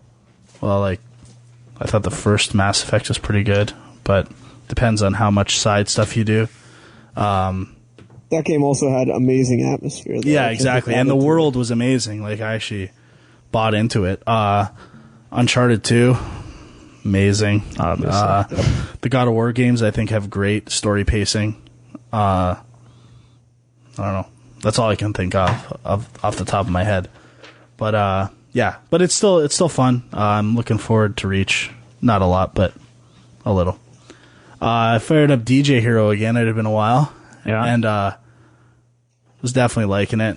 I still want to play it some more, but it's just fun, like for a change of pace. Like break out this weird ass controller and play for a bit, and you kind of get into it. And did you see that the demo is up for 2? Yeah, I haven't played it though. Yeah, and also the new Guitar Hero demo's up. And then also briefly, I was doing some cleaning, and I came across all my old N64 gear, nice GameCube gear. So I was so I fired up the Nintendo 64 one night and played a little Wayne Gretzky 3D hockey. That game's amazing. Oh, it is so good. Yep. I don't know if I was playing with my buddies and I just ruined them. They quit. They quit like little girls. Like, we're not playing this game anymore. It is so much fun. Like, the games are quick. It's not the best game, obviously. Like, it could be better, but like, just seeing old players and shit and their pictures is awesome. Like, a great trip down memory lane. And at the time, that was really the only hockey game on next gen for consoles. Only saw the brick wall once though, in all the games, which was kind of just fun. The brick wall? The goalie turns into a brick wall. Oh yeah, yeah, nice. But I love it. Like the last second of every period is actually like 3 seconds, and you can always score with 0 time left, and it's awesome. I like that has me so excited for NBA Jam now. Like I thought you were going to say it has you excited for the new NHL Slapshot. No, I can't wait for NBA Jam. I'm looking forward to that. I'm so excited. Played a little Wave Race 64, which also amazing. Is so good. I can remember vividly just playing that game for hours and hours, listening to Presidents of the United States of America, the second album. And Offspring? Little Mach 5 and Volcano and just fucking tearing it up on those courses. And the control is still amazing. I know I played the GameCube version when it came out, and it just felt like not the same control, but you can buy that for like $6 now at EO, so I'm going to try to pick that up again and give it another shot. And so let me ask you, who's your dude? Well, I renamed my 4 characters. That's fine. The first one. I usually go by the first one, Cobra, in my game, and then Cobra Commander. Arlo Pear also as the third character gets a lot of play. But finally, and this is not. I don't know what the response from the community is going to be on this. Probably not good. Goldeneye. Oh, yeah. Okay. Oh, God. So good. No. So going back to it now. So bad. And I know exactly what you're saying. What level did you play it on? We were playing multiplayer. And here's the thing. It might not be that bad, but it's all inverted controls. Right. And I just can't even comprehend it anymore when playing a first-person shooter. Inverting. Well, not only that, but you don't have the dual thumbstick controls. But right? you can set it up kind of like that. Oh, yeah, that's right. You can. It's got some cool control schemes like that, but no matter what you do, you have to change it. And some of the guys I was playing with wanted it inverted, and it's like it just ruined everything. So I think there's a way to change it across the board to not be inverted, but. So you're saying you got beat, so you're upset? Well, I couldn't move, dude. Fuck, it was baloney. So, but now, did you find it extremely sluggish and slow, or was it still? No. Movement wise, it was okay. That wasn't. It was more the, and I still like the guns. It was more the visually, it's really tough to see in some spots what's going on. The lighting is not too top notch, but I think if I wouldn't had inverted controls, I would have had a good time, but I was just snapping. So did you still remember what the maps were like? Yeah, particularly the temple. Could that have added to it? No, yeah, I like that part about it. I was enjoying remembering the temple and where the guns were and stuff, and some of the other levels, but that's anyway. Rough. Yeah, I wish. Hopefully they address that in the remake. Hopefully. I'm pretty sure they will. And also been playing a little Super Smash Brothers again, which is Brawl for the Wii, which is kind of fun. When I played originally, I don't know why, I just wasn't in the mood when it came out, but kind of in the mood now. Nice. In the mood. All right. That's all she wrote. Oh, and I won't say about, but I would have played more, but a lot of my time has been occupied with Metroid stuff. Yeah, for the next episode, getting the retrospective going. Save that. Well, okay. Speaking of retrospective, before we talk about Castlevania: Harmony of Despair, I want to talk a little bit about Symphony of the Night. So this is the PlayStation game, which was re-released for Xbox Live Arcade a few years back. And I'm a big Castlevania fan. I had never really played this game, so I kind of thought we're going to be talking about Castlevania. As a Castlevania fan, probably got to say you played this game because it's kind of, I think most people would agree it's the best Castlevania game. And I still don't know. I kind of actually prefer the Game Boy Advance and the DS. last Game Boy Advance and the first DS one, Araya of Sorrow and Dawn This of was Sorrow. the first game of that kind. Right. Agreed. So, and, we'll probably talk a little bit more about the whole Metroidvania style of gameplay and game level design, I guess, probably when we get into Metroid Other M next week or next episode. But, I just wanted to say that I played through most of the game, thought it was awesome, like, totally got hooked on it. And the one thing that was weird, though, is that technically I beat the game, but I really didn't. You know what I'm talking about? So you didn't beat the inverted castle? No, I haven't got... so you didn't beat the game? Well, but the thing is, you see the credits. You think, if you don't know that the inverted castle exists, you think you beat the game. And it's like... I don't know if it's just because I had leveled myself up high enough, but the final boss fight was a joke against Richter or whatever. So Andy Richter. Yeah. So I know that I've already started going through the rest of the stuff to do the inverted castle, but it's just kind of a weird... You gotta get 200.6%, dude. Yeah, no. That probably won't happen. But the other awesome thing about this game is the voice acting. And Yes. I just wanted to play some clips from this because it's just like, you know how like retro games are in now and everything. Somebody needs to make a game that's intentionally poorly voice acted. Yes, because it's just so good, some of this stuff. So this is the first. Actually, one of the cool things too is you start the game with a boss fight, which is picking up from the previous game in the series, I guess. But kind of an interesting idea. But let's take a listen to some of the dialogue here. Yeah. Die, monster! You don't belong in this world. It was not by my hand that I'm once again given flesh. I was called here by humans who wish to pay me tribute. Tribute? You steal men's souls and make them your slaves. Perhaps the same could be said of all religions. Getting pretty deep there. Yeah. Empty Political. as your soul. Mankind ill needs a savior such as you.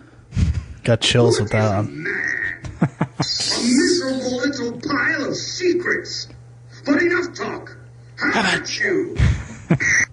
That's good shit right That is there. good. But there's another one later in the game that's even better. And I don't know how many people have heard this, but... Oh, you got it? Yeah, I got it. Let's take a listen. Nice. It's in the nightmare. I guess it's supposed to be like a dream sequence, kind of. Mother! That voice! Alucard, it's you! I'm coming, Mother! No, Alucard! Beautiful. Don't come here! But, Mother! It's all right. If my death can save others, I'd gladly surrender my life. Mother, no! Please, no! Yes, Alucard. Watch me die, and remember always my last words to you. Yes, Mother. You must despise humans. They are to be your prey. What?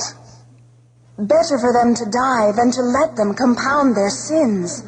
Begin by slaying that one over there. No, it wasn't like this. What's wrong? Alucard, My mother never said such a thing. what do you mean? Kill them and bring them happiness. No, you're not my mother. What kind of demon are you? You broke free of my spell. Goes on from there. But, Wonderful. The coming part is what we... oh, yeah. Classic blast from the past. So, yeah. All right, well, let's get into Castlevania Harmony of Despair, which I don't know how much we're really going to have to say about it, like, because we actually had planned to do this as the review, and I think we both played a little bit of it and just kind of It was painful.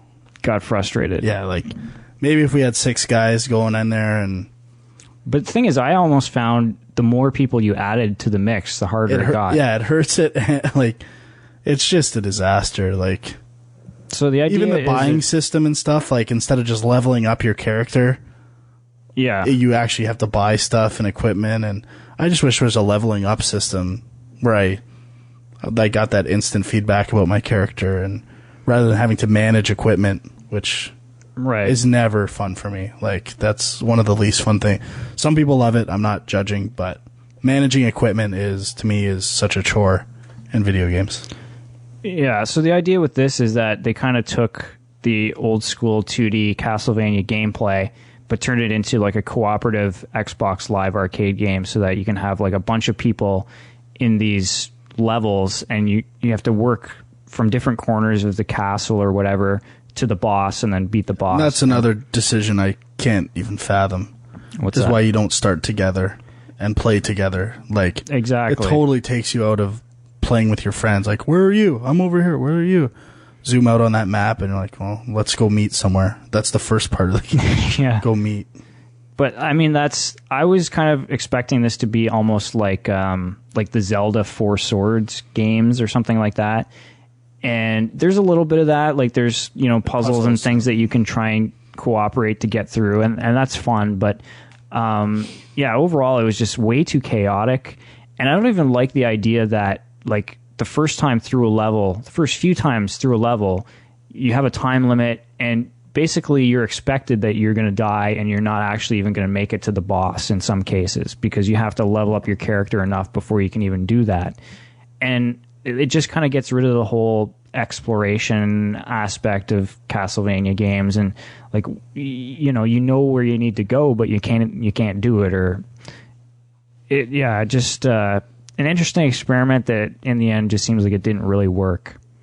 But I don't know. To be fair, I only played it maybe 3 times. Yeah, I didn't give it a fair and shake. I would like to try it again at some point, but the thing is, there were so many other interesting, especially Xbox Live Arcade games coming out, that quickly this one got abandoned for something else that was more interesting, like Lara Croft and the Guardian of Light.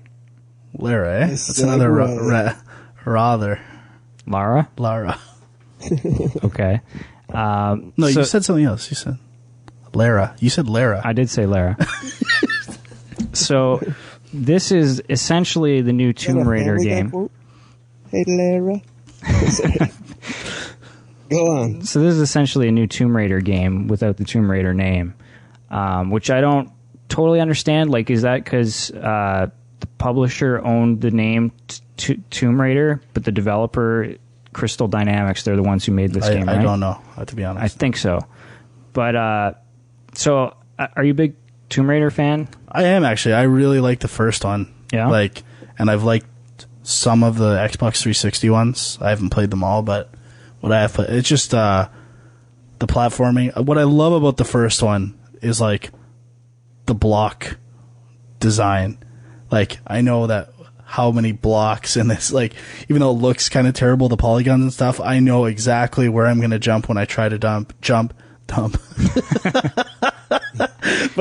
it's like, it's calculated, and by the time you get into the learning curve, you know what you're going to do all the time. And you get to the point where it's like, you kind of think where things are your fault if you don't do it, which is always a good feeling. Like, it's never, I don't feel like the game is bullshit. But, I love the first one. I've played through that one a lot of times. Not so much the sequels, but... Well, I was just going to say, I think I've played Tomb Raider 2 a little bit, but I'm not really that familiar with this franchise. And I know it seems like a lot of people kind of lost interest after a while, because I know the last few Tomb Raider games were not very well reviewed and just kind of got forgotten. And I almost think that's why, I don't know, I haven't heard a ton of people talking about this game, but it's a pretty awesome game. I have. Like, it's amazing. It might be, like, in my top 5, if not high-end top 5 of the year for me right now. I agree. I haven't had I motored through I was playing co-op, and we'll talk about the differences, and I was waiting to, have a co-op partner to finish it and stuff, but I wanted to finish it for this, so I just tore through single player last night, and I had a blast the whole way, and the controls are awesome, shooting's fun, puzzles are fun, power-up systems, not too complicated, accessible, just I don't know. I had a blast playing this game. I'll like revisit it. I'll try to get all the relics and all the collectibles and solve all the puzzles. And there's supposed to be like a co-op. Like we should say, right now it's only local co-op. Right, which is a little bit of a. Well, I'll talk about some of the issues I had with the game, but the online co-op I think will be a lot of fun too. Yeah, definitely. But that's the end of, I think, September 24th. That's supposed to get patched. So yeah, I'm looking forward to that. So, so this kind of steps back from where the Tomb Raiders have been. The last few. Like this kind of it goes to like a top-down. Smash TV almost. It reminded me dual of like analog shooting control. Yeah, the dual analog shooting control is pretty cool. But it reminded me a lot of like the Baldur's Gate Dark Alliance games, just because it has the top-down view. But it's like those games as if you had actual fun gameplay in them, as opposed to just hack and slash. And it really, like, what I wanted from Castlevania Harmony of Despair in terms of like a fun co-op game where you solve puzzles together and stuff, I got from this game instead. So it's actually, really well done as far as a co-op game. I mean, you can only play 2 players, but the way they do it, like giving each character different weapons and different abilities that complement each other, is awesome. Like, really well done. So like great, like difficulty level for puzzles, like makes you think, nothing too easy or too retarded, but it's I was the only time, and you're going to talk about it too, that I get frustrated with this game was some little bugginess with it, in particular soft locks. Yeah, so for me, this game, and I haven't finished it yet, but this would probably be a 4 out of 4 game for me, except it feels like it was rushed, and I think it was because it was part of their Summer of Arcade thing that they had going, and it was the last one of the summer to come out. And just the fact that they didn't have the online gameplay ready in time is a definite indication that it was rushed. But like right away, even in the first level, I had tons of weird glitches and a couple of soft locks. There's a lot of situations that you can get in where you might not do things in exactly the right order you're supposed to, and all of a sudden you're stuck. Yeah. And the second last level of the game, which is one of the longer levels, I got to the very end of that level and got to a point where I had to replay the entire thing. And it was just like, you gotta be fucking kidding me. Yeah. And I think, like there's a weird thing, especially when you're playing multiplayer. If one person dies, the other person will respawn usually close to where the other player is. But sometimes the game tries to anticipate where you're supposed to go, and it will respawn you like kind of along the path of where you're trying to get to. And I had it a couple times where I was playing with Alicia, and like somebody would die and you'd respawn on the other side of a door that was still locked, you hadn't actually got through, and then you're stuck. You can't do anything. And then you got to restart the level. And that's pretty inexcusable for the most part. I mean, it's nice that it's broken up into levels and you can just restart the level. But I mean, still, that like if it was another game and you could just go back a checkpoint or something, it might even be easier. Or even have breakup sections from this level selection menu that they have, so you can start a third of the way through. Yeah, or at least half. One thing that I really like about this is just especially in co-op, how much fun the most mundane things can be in this game. Like the crystals that are worth points that you pick up, like just trying to beat the person you're playing with to those crystals is fun. Or kill an enemy before they do. Like the meta scoring system within the game is fun on its own. Like I just agree. competing while you're cooperating is great. And there's cool stuff like as you get better at it that you can do. Like Lara has like a a grappling hook gun or whatever, and you can basically have the other character Totek. You can have him jump off a cliff to get to something, and she can shoot the grappling gun and catch him in midair and pull him back up, and that's really fun. Yeah. And just like that whole thing, like the grappling hook for Lara, and then for spears for Totek, the spears that he can throw in the wall and she can jump on top of. Yeah, and the fact that he has the shield too is kind of cool, and she can jump on top of the shield. And I think it does need to be mentioned, like the story / cutscenes are terrible. Yeah, like the art style is like the comic book panel thing. Look brutal, like horrible concept art almost. Yeah, and I mean, I think again, it's an arcade game. It's an Xbox Live Arcade game, so it's not a full priced retail game. And so sometimes you forgive some of those things, but it didn't. I just skipped it pretty much all the time. Yeah, but it needs to be mentioned, I think. Yeah, but it is pretty awesome. Definitely don't write this off because you think it's just another crappy Tomb Raider sequel. Like, it's something kind of new and interesting and a lot of fun. Refreshing top-down, back to the top-down genre. There's no top-down stuff anymore, but there is now. I saw it packs some videos for some cool top-down stuff. So and especially with like Retro City Rampage. Did you see that? No, and Diablo coming back. Yeah, that's true. I think you're going to see resurgence. Yeah, in that for sure. style, kind of like the way 2D stuff is right now. Oh boy, this gig is even better than that job I had providing nighttime heat for Lara Flynn Boyle. Thanks so much, Peter. I was getting a little chilly. No sweat, Lara. Hey, you have yourself a fine... Lara, eh? There you go. I'm glad I say it, Lara. Yeah? If that's how Family Guy says it. McDermott nice in person. So, don't laugh at that. Anyway, that's... I mean, I have a few other things that I was going to talk about, but maybe I'll save them for the next show because we're going kind of long. And I do want to get to... Oh, yeah, I forgot. Our hot button topic. Hot button?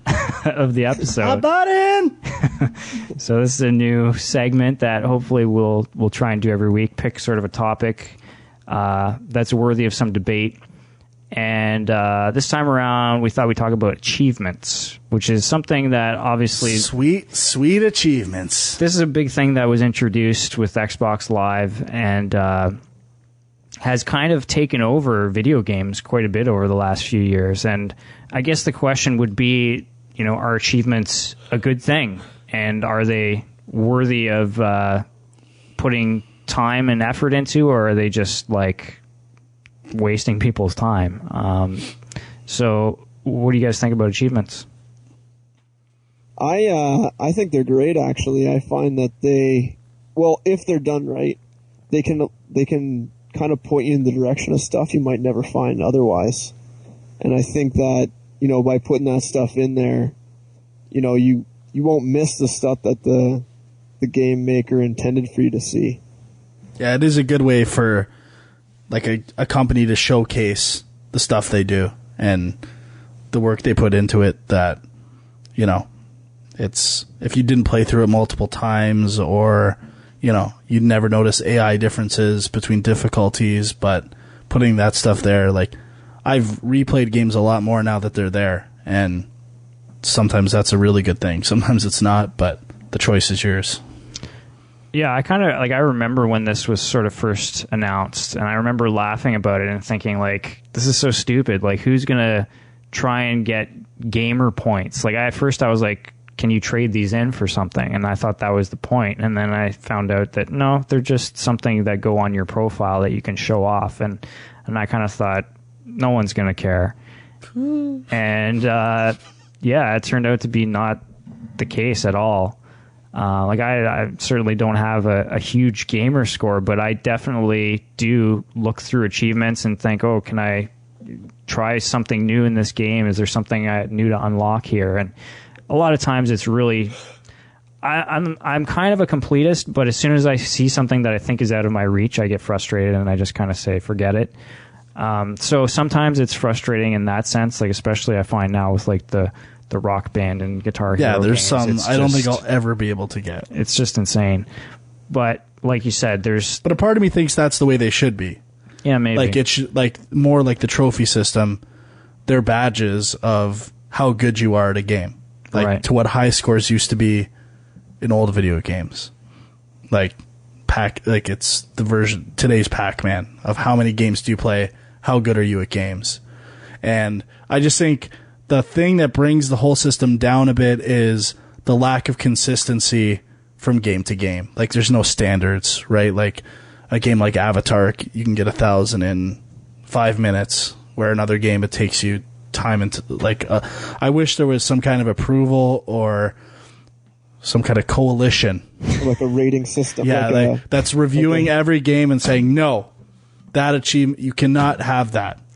Well, it's just like a weighting system, like maybe the 1,000 Avatar points aren't really 1,000. Yeah, exactly. Or games that are really good and have a ton of content, like Rock Band. And I hate the 1,000 max rule and stuff like that. Like, to me, it should be a game by game basis. If they're putting the work and effort into it, like, they should be able to expand that system to accommodate the content. Like, Rock Band, I think, and it pains me that Nintendo games don't have these, because, like, the amount of little things they put into Nintendo games, and, like, a game like Smash Brothers or Mario Galaxy and stuff, like, I would love, and I guess that's the ultimate question. Like, I love playing those games without trophies, so that's the beauty of games, right? Like, I totally see that side of the coin. A game should be fun without trophies. Right. And that's the thing. Sometimes people will only pick up a game because they hear, oh, it's got easy achievement points. Yeah, exactly. But the thing I like is, I wish Nintendo games had it so that I could just say between fellow Nintendo players, like, I completed everything there is in Galaxy. I love Galaxy that much. More than you. Well, something I was going to mention is, like with Xbox, there's limits on, like, every game has 1,000 points, right? But some games, like, say Halo, you have, like, your campaign and you have your multiplayer. And it seems a little unfair to me that, say, a game like that has two very distinct components only has 1,000 points to spread out across them, when you can play a game that's a single player campaign and that's all there is, and you get most of the points from that. Are you smarter than a fifth grader? Yeah. But yeah, it is a little hard to balance that stuff, I guess. But I don't think so. Like the online achievements? I see at all. I do, and I don't. I don't play online. The one game I want to have online achievements is Call of Duty. Like, that's the game I would be motivated to play and do stuff with, and they're not there. There should almost be a breakup, like almost what you're alluding to, of like an online gamer score versus a normal gamer score, and you like, tag achievements respectfully. Do you guys play Killzone 2? No. Because that game was like 75% online stuff. Yeah. So, I mean, I can play through the whole game on every difficulty and only end up, I think I have like 26% or whatever. I know, which is trophies. But I mean, I put in probably way more time, and like, that I didn't play any online, but yet I put in so much time and only got 26%. Yeah, it's almost, I kind of find like the opposite of what I was saying before for online achievements. Like, it shouldn't be so much about skill as it is commitment, almost. Like, I may never be the best online player. Like, I might not be number one on some leaderboard and never get that achievement. But, like, the people who get those are, like, cheap bastards who take advantage of systems. And, like, or they play it for, like, 48 hours. Like, you're rewarding the wrong people, not the people who, like, love the game and play it a lot. And though it's to me, the big leaderboard ones are the ones that are just gotta go. Well, the other interesting thing that I find about achievements is that it's kind of become an arms race in a way. Like, everybody is trying to pull you to their gaming platform, their gaming system, and saying, hey, you know, you're building up a profile, you're building up these cool things that you can show off with our system. So don't, you know, because some games you can play on multiple platforms, and then you got to think, well, do I want the achievements on Xbox or on PlayStation 3, or do I buy both? Or do I buy both? And a lot of people do. And cry yourself to sleep in. Yeah. And it's like, it's spread to other things too. Like, it's not just, you know, Microsoft versus Sony. Like, you've got Steam achievements, right? Yeah. And WoW achievements. Blizzard's has their own system. Yeah. And then you were saying the new iPhone Game Center or Has the same whatever thing. has something. And I know where you're going, bud. Where am I going? You know, life. Well, yeah. So there's also an app that was recently released for the iPhone called Epic Win, which I don't know. I don't think this is the first to do this because I thought I had heard about this previously. But basically, it lets you turn a to-do list, your own to-do list of whatever you got to do around the house or whatever, into an achievement system where you lay out, okay, I've got to do the dishes. That's worth this many points, and I have to clean the house, and that's worth this many points. And you are basically getting achievements for doing things in real life, which is a weird concept to me, but somehow I think it will be very successful. Sounds like something I need to get. I'm a little like I was an achievement whore for a solid 3 years. I'm not there anymore, man. Like like I've been playing Nintendo shit all weekend and some PC stuff. Like it doesn't linger in my mind like it used to. Like this, like what I'm like if I'm watching a movie or watching a sporting event, like I would hook up a system while I was watching a sporting event on a smaller TV and play shit games to make sure I'm maximizing my APM achievements per minute. but like it was that bad for me at one point, and it sounds. But the thing is, you could have been using like Foursquare or Miso or these other programs where you can get achievements for watching stuff. I know, but that's the good thing about the video game stuff is it's not interpretive, right? Like you can't prove that you watch something. It's the honor system, and that is the beauty of achievements and trophies.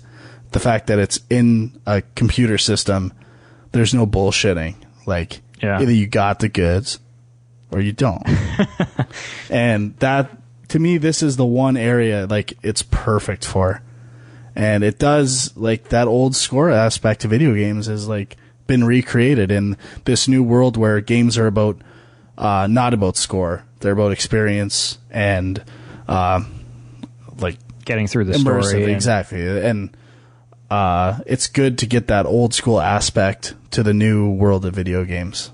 Yeah. But I mean, even like you guys are saying, like I think achievements work as something to even push you to get through the story. Sure. You get to the end of a chapter, you unlock an achievement. It feels like an extra little reward. And in the same respect, playing bad games for achievements, like while it isn't the best thing, it actually does open your eyes to like games from like that got poor reviews that I never would have played before. And then you play them and it's like, you know what? They actually had some good ideas here. Like you start to realize most game companies have people with good ideas and they're not like obviously not oblivious to the world around them, right? Like they see what's happening. They try to make up new things. Sometimes they get beaten to the punch. Sometimes budgets, things happen, but you do see cool ideas and things you might not have seen if you didn't like take a little jaunt into this shitty game world. And like I've had that lots of times where I'm like, yeah, you know what, that's a pretty cool idea for a shit game. Yeah, well, I mean, that could lead into a whole discussion about bad games and who plays them and is there such a thing as a bad game that's fun. But we should probably say that we did for talk another... about we talked about that last thing, like, yeah, but quote unquote critically that's true stuff, but I think there is more that we could say there, but maybe we'll say that for another hot button episode. I'm actually curious to see how these systems these achievement systems carry over to the next gen of this stuff. Like, I'm assuming it's going to just be a continuation of those systems. I don't think anyone will reset anything or. Oh, you're getting a big zero. You think so? You think for Xbox, the next Xbox, you're going to start from scratch again? For sure. Oh, people will be pissed. I don't think so. I think I think your PlayStation level will carry over to PlayStation 4. Did your Microsoft carry over from Xbox One, Xbox 2? But I didn't have achievements in the first one. Oh, this is just 360 only? I'm pretty sure it only started with the 360. Oh, okay. So I do think people will be pissed if they don't do that kind of stuff. I almost kind of wish that this was the beta testing of achievements and what works and what doesn't. And they did start from scratch with a new system. I'm actually really looking forward to hoping Nintendo, now they've seen what works and what doesn't, and they can really nail it for their next system and do it in a cool way that like embraces good games over bad games, or games with strong content and a lot of content over games that don't. So do you think for the next gen they'll only include achievements for like the Xbox Live Gold account? Make you pay for it? I hope so. Could happen. Because I'm paying. Eliminate some of the competition. All I know is one of these days they have to bring all of them together. I know. I want everything in one. Well, account. you could have like a try scoring, like you could do it on a website, right? Like if you link your 3 accounts, you could very easily make a website that calculates different weighted scores of your overall gamer level, right. Which is what when achievements came out, like with 360 before PlayStation 3 and Wii, I just assumed in my head that this was going to happen, and like the ultimate gamer level, and it'd be like like there's credit card scoring charts like that have like these 3 level like distributions and stuff, and I just pictured the gamer level like to me that was a foregone conclusion. Hasn't happened yet though, but just might. It's a good idea. This whole thing is just pointing to Nintendo, and they have to do it. They have to be the please one to take the next. Like I want them to go HD. They're so behind the times, man. But yet their games are still so good. Yeah, I agree. All right. So, I guess we should move on. We should get to the junk mail segment. And we did get some emails from people from the first episode. And yeah, we appreciate you guys writing in. For now, as before, you can still just reach us at filmjunk@gmail.com, but probably should set up a separate account at some point. Yeah, and I had a few friend requests, I think, from this. Yeah. And I didn't accept any yet because, like, we had talked about doing individual or separate gamer tags and stuff like that for this. Right. And I don't know what the rules are for Xbox Live friends list now. Like, is it still maxed at 100 or? I'm not sure. I thought I couldn't find anything online because I'm almost maxed out. So I'm debating to see what happens with that stuff. But if I didn't accept a friend request, I'm waiting to see if we decide to have a plan of attack for that kind of stuff for the Game Junk community. Right. To play games together. I think we have to do it on PSN. Seems like the best option because you said you can create like multiple things. Like we can do it for free, right? Yeah. So we'll probably do that. But all right, so let's get to a few questions here. We'll start with this one from Paul in the UK. He says, "Hi Sean, I've been a PC gamer for many years. Since consoles have come to dominate the market, I've noted that the style of games has changed. Games have become much easier with the player being handheld through the game to a greater extent. It used to be that when playing games, I'd reach a point where I'd get stuck, and eventually when I worked out where I was going wrong, I'd be able to move on. That's when I'd get a sense of achievement. I guess now the feeling is that someone..." You okay? I guess now that the feeling is that if someone has bought a game, they should get to experience all of the content. Is this a valid argument, or should players have to earn their way to the end of a game? Thanks, Paul. So I thought this was an interesting question, and I mean, it even kind of ties into what we were just talking about with achievements. Yeah, I don't think I'm going to address this too much today, because to me, the Metroid stuff is like a perfect analogy, or like it relates perfectly to this. So I'm kind of going to touch back on this next episode, I think, but okay. Don't let that stop you guys. Well, I was just going to say that, you know, I have a lot of complaints with games that are too hard. Like, if a game is too hard and I get frustrated, I'm just not going to come back to it. Like, I don't have the time, and there's other games to be playing.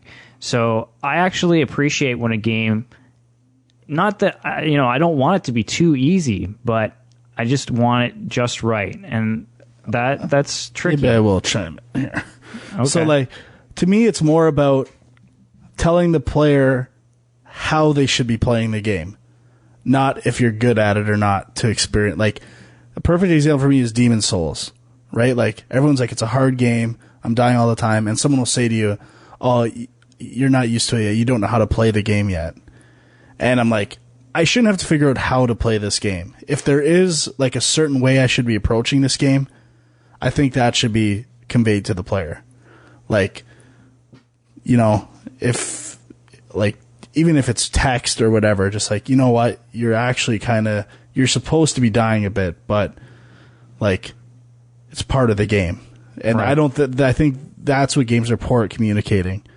When you're supposed to be failing and it's intended, like Limbo did a good job of like, it's part of the game. Like you're failing, right? And so I think people intentionally put that in games. Like it is hard and the failure's there, but I don't think they communicate the intention, like the intention of the failure. And I think too that you have to have the feeling that every time you die and you're starting over again, you're getting a little bit closer to your goal. Yeah. You're figuring things out, you're getting better. And I don't mind playing a boss fight, 10 times, 20 times, as long as I feel like I'm progressing somewhat and it's not too hard right off the bat. Again, it's you beating yourself or not being quick enough. Right. It's impossible. Prime example of those games like that is Mega Man. Yes. That's yeah. Classic, like the new die, get a little further, die. But see, I find that the new Mega Man games, the retro remakes or whatever that they've been doing, they're too hard, and it's frustrating because I like the old school style gameplay and I want to be able to jump in and play it, but they've stuck so much to the old school difficulty that's too hard. Now they did add an easy level of difficulty in Mega Man 10, which was welcome, but it was too easy. What do you want, man? It has to be perfect, and it's not easy to hit that mark. Not everybody's the same, dude. I know. That's the problem. It's called a good game design, right? You need to be able to balance the game out right, and it's tough to do. And this guy's shit at video games. He whines all the time. Well, see, and the thing is, like, there's interesting solutions some people have tried. There's the idea of, like, I think God of War did this, where if you die a bunch of times, it will say, hey, do you want to jump down to an easier difficulty level? Or some games will even do it without you even knowing. Like, they'll try and balance it so that you can get through. But then you feel cheated as a player sometimes if you thought you could beat it, and then the game makes the decision that it's going to make it easier for you. I don't think that's what this email was getting at, though. Right. I think it's about, like, the tutorial aspect of games and pointing arrows in the direction you're supposed to go all the time. Yeah. And to me, that is you shouldn't be doing that. Like, if you need arrows and all this stuff to get around, that might be a suggestion that your design isn't that good. Like, it should kind of be obvious which way you should go, or the exploration aspect should be intended. Like, if you find, like, Perfect Dark on Xbox was a perfect example. Like, I had no idea where they wanted me to go in that game, and it just made it totally frustrating. Whereas, like, in Metroid, you don't know where you're supposed. In the old ones you didn't. Like, they didn't hold your hand, and it's a little frustrating. But like, when you're replaying a game, like an old game like that, and you just kind of want to get through it, it's a little frustrating. But when you're playing it for the first time, and that's the intention, I think it's really strong. Like, it's part of the game design. I disagree about the Metroid, though. I mean, you don't know where you're going, but at the same time, you never veer too far off the path. You'd always run into a door that's locked, like 2 rooms over, and then you'd come back. I know. I've been playing the original Metroid, and it's a crapshoot. Like, but that one didn't even have a map, right? Yeah. So I think we have progressed a little bit in that there's archaic things in old games that are just too hard and just things that nobody had thought of. And one other thing in Super Metroid, like, there are a couple spots in the game where if you don't find you've encountered all these places that are roadblocks, right? And if you don't go to the right roadblock, you could cycle through all the wrong roadblocks before you get to the one you're supposed to go to. Right. And I don't think, like, the first time you play the game, it's kind of cool. You're familiarizing yourself with where stuff is, maybe finding secrets. But when I'm trying to just kind of play the game, it's kind of disappointing. But Well, like that's what guides and shit are for too, right? So Yeah. but that didn't exist back in the day either necessarily. Well, the other thing in this email that I think is interesting is he says that it's almost as if people feel that if you bought the game, you're obligated, or the developer is obligated to let you get through the whole game, right? And I don't think it's quite like that. I look at it from the point of view of someone who makes games, and I'm like, if I'm putting a lot of time into a game, I want people to see the whole thing. I don't want them to play the first level and say, this is boring, this is too hard, I'm never coming back to this game again. I want them to play through it.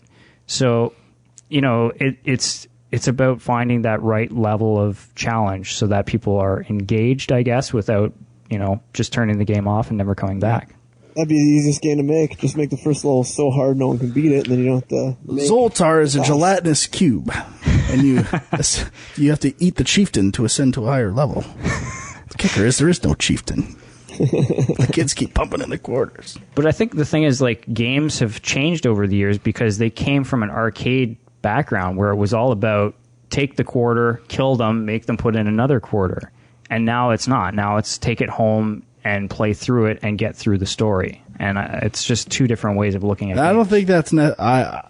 Cheel has talked about this on Film Junk before, and I tend to agree a bit. Like, to me, that not all games, but some games, that's bringing games down to recreate a cinematic, like, story experience. And this might be a topic for another hot button. Yeah. But I think games are too worried about... And this might be what we're getting at, too, with this email. Like, games are too worried about a story and an A to B progression rather than a mechanic and a skill and how far can you get doing that. Right. But I think there's some games are more to one side than Sure, the other. exactly. I just find more and more we're getting this divide where games that are $60 are the story games. Games that are $10 on digital distribution are the skill ones. Right. And I would like to see more skill that, are big enough and cool enough that they warrant like a big package and the price of a real game. Okay, so next up we've got one from Henrik. He says, "Hey men, if Frank used to be a big Genesis kid, I was wondering if he ever played Streets of Rage 2. If so, what are his thoughts on it? It's one of my favorite games, and the only Genesis game I really came back to as an adult. Max is obviously the best character. Also, just want to mention again, I highly support Sean's idea of doing a review of Chrono Trigger, another of my favorite games." I just picked up Chrono Trigger on DS, so I should fire it up very soon. Well, we'll have to do that for one of the next... Unfortunately, for Streets of Rage 2, I have not played that game a lot. But I am going to play it now that it's been recommended. I think I have it on some old collections, so... Yeah? And luckily, I played this game a ton when I was a kid. Huck City. Oh, yeah. Me and my brother used to play this game through start to finish, because this was before the days of saves. And, I think the best part of this game was the soundtrack.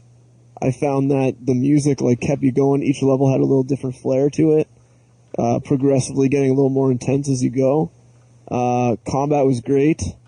Although, I'd have to say, the girl in the game is the best. I don't know what her name is, though, but she's the best character.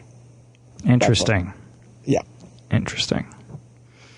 Okay, I haven't played it, so... Is she a tranny? I think she is. Really? I'm pretty sure. Now I'm definitely going to play it. I think I remember reading something on Kotaku about that. Adam's Apple? I don't know. I remember one of those... Oh, no, that's Final Fight, I think. One of those games. I know Guilty Gear, but another game... Okay, so... little side topic. So next up we got one from Andrew from row 3, who says, "Do you guys play racing games? I was a big fan of Need for Speed back in the day, Hot Pursuit being my favorite one.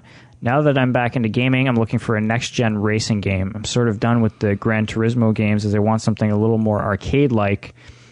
I've heard Need for Speed Shift is awesome, and the E3 trailer for Hot Pursuit 2010 looks awesome. Can you guys talk a little bit about any racing games you like, if any, and recommend something fun for the next-gen systems?" Yeah, I totally love racing games, particularly the same style as Andrew, which is the arcade style. I always find with these realistic racers, I always hit this wall where I become useless. Like, once I get to the higher licenses, like, there's just some aspect of driving cars that I don't get.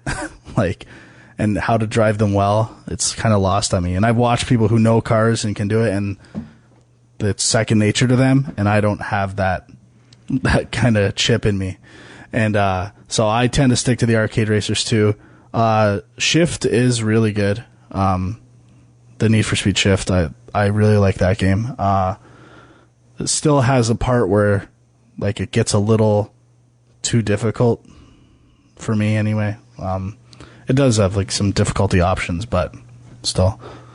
I have to say the Burnout games for sure. Absolutely, and the fact that he brings up Need for Speed, the new Need for Speed is being made by the guys who made Burnout Paradise, I'm pretty sure. Which, just like a bang for your buck DLC, like, that game is amazing. And, like, they set such a great example for, like, content and, like, the life cycle of a game, which was, like, amazing. I hope it did well. Honestly, I don't know if it paid off, but I think it did. But I don't know if it was more just to the hardcore people. But that game's wicked. Yeah, I agree with the Burnout series. I'm not a big car guy, so I definitely don't like the sim racing games either. And I've enjoyed the Burnout games. And I mean, I don't know if this is worth bringing into the discussion, but there's a ton of the kart racing games, which, you know, as I mentioned, Mario Kart's one of my favorite games. And I don't know, I've heard a lot of good things about Mod Nation Racers, which came out this year. I still haven't played that, but I would also recommend even Project Gotham Racing 4 as an arcade racer is excellent. And another one on the PlayStation side of things, I really like the MotorStorm series as well. The first one could be frustrating at times, but like they ironed out a lot of that stuff with the Pacific Rift game, and you can find it for like $10. And I don't know, it's kind of a game not a lot of people talk about, but I think it's pretty good. And in the same vein, the Wipeout Pure, the downloadable game on, or Wipeout HD on PS3 is pretty awesome too. And if you feel like going back in time, you could always go with the best one on N64, which is Beetle Adventure Racing. Nice. So good. I remember hearing about like an arcade version of that game, but it never really happened. If you want to go back even further, well, actually that same system, Micro Machines, loved the Micro Machines games. But now we're getting way out of left field on racing games. So, okay, a couple more questions. So this one's from Demon in Baltimore. He says, 2 quick questions. I'm sure you played... Damon, you mean? Damon. I think you can pronounce it either way. I'm sure you've played the Kemco titles released for the NES, Shadowgate, The Uninvited, and Deja Vu. Don't be so sure there, dude.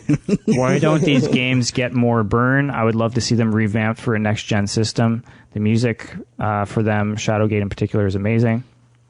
Also, my favorite game of all time is Snatcher for Sega CD. I loved it. Loved it so much that I recorded playing the entire game through on 2 VHS tapes just so I could watch it whenever I wanted. I also love Blade Runner. Go figure. Do you guys think this game deserves a facelift, re-release, or better still, to be completely redone? I would love to see like a combo, like original / redone version of Snatcher, because I never got to play it, and I'm pretty sure it's Hideo Kojima, right? Yeah. It is. I would love to play it. I just, for my age when that stuff came out, it wasn't all that appealing to me, whereas now I think I'd... That was your cool phase? No, I was like, that was my Sonic the Hedgehog, Joseph and the Amazing Technicolor Dreamcoat phase. The closest... That was the closest you came to a cool phase. but I would love to play that game. The other 3, I looked up videos, because I really wasn't that familiar with them, and those really aren't my types of games. They're like... Well, they're my type. I know they are. And I didn't play Uninvited, but I definitely loved Shadowgate and Deja Vu. But I think the reason nobody talks about them and the reason these aren't getting remade is because point-and-click adventures are kind of dead, and that's pretty much what they are. I mean, the only company that would do something like this would be Telltale Games. They're the only ones kind of bringing this stuff back. So, but I would like to... Surprised you didn't bring up the Back to the Future one. Yeah, I was going to do that in the news, but there's not really a lot announced about it yet. But yeah, I mean, I'd actually like to go back and revisit some of these games because I definitely enjoyed them. Huck, did you play any of those? Yeah, I played a ton of Snatcher, actually. I think, if you're going to remake it, I think it would be really neat to do the exact same thing, but maybe have more of the action sequences done in sort of like a Resident Evil 5 style and 4 style over-the-shoulder cam, like action, third-person action game. In the original Snatcher, it was kind of like a static screen, and there was like a grid of 9, and you'd like choose where to shoot as like robots came out at you. So I think if you could sort of improve that aspect of the game. Still have the story and mystery aspect. Yeah, that's right. But the same way? The action was improved a bit. I mean, the game is pretty slow because there is a lot of story aspect to it, which may not go over well today. But overall, that game's great. And I think if you were just to improve the combat of it, it would be a really good. But at the same time, you'd lose that sort of cartoony feel, which is also pretty neat. It's got a great title. As long as they keep the title, they're set. What about taping playthroughs on VHS tapes? Did you guys do anything like that? I think I attempted it once.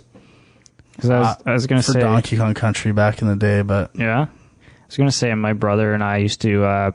record NHL highlights. We used to do compilations of NHL highlights on VHS tapes. And then, of course, they came out with being able to save your own on the game. So, all right, last question. This one comes from Patrick. Hello there, game men. This really seems to be catching on. I like it. I trust you fellows played games like Grim Fandango or Little Big Adventures 1 and 2 back in the day, and I'd like to hear your thoughts on them. Also, did any of you play the Knights of the Old Republic games? I'm noticing a little trend in the emails here.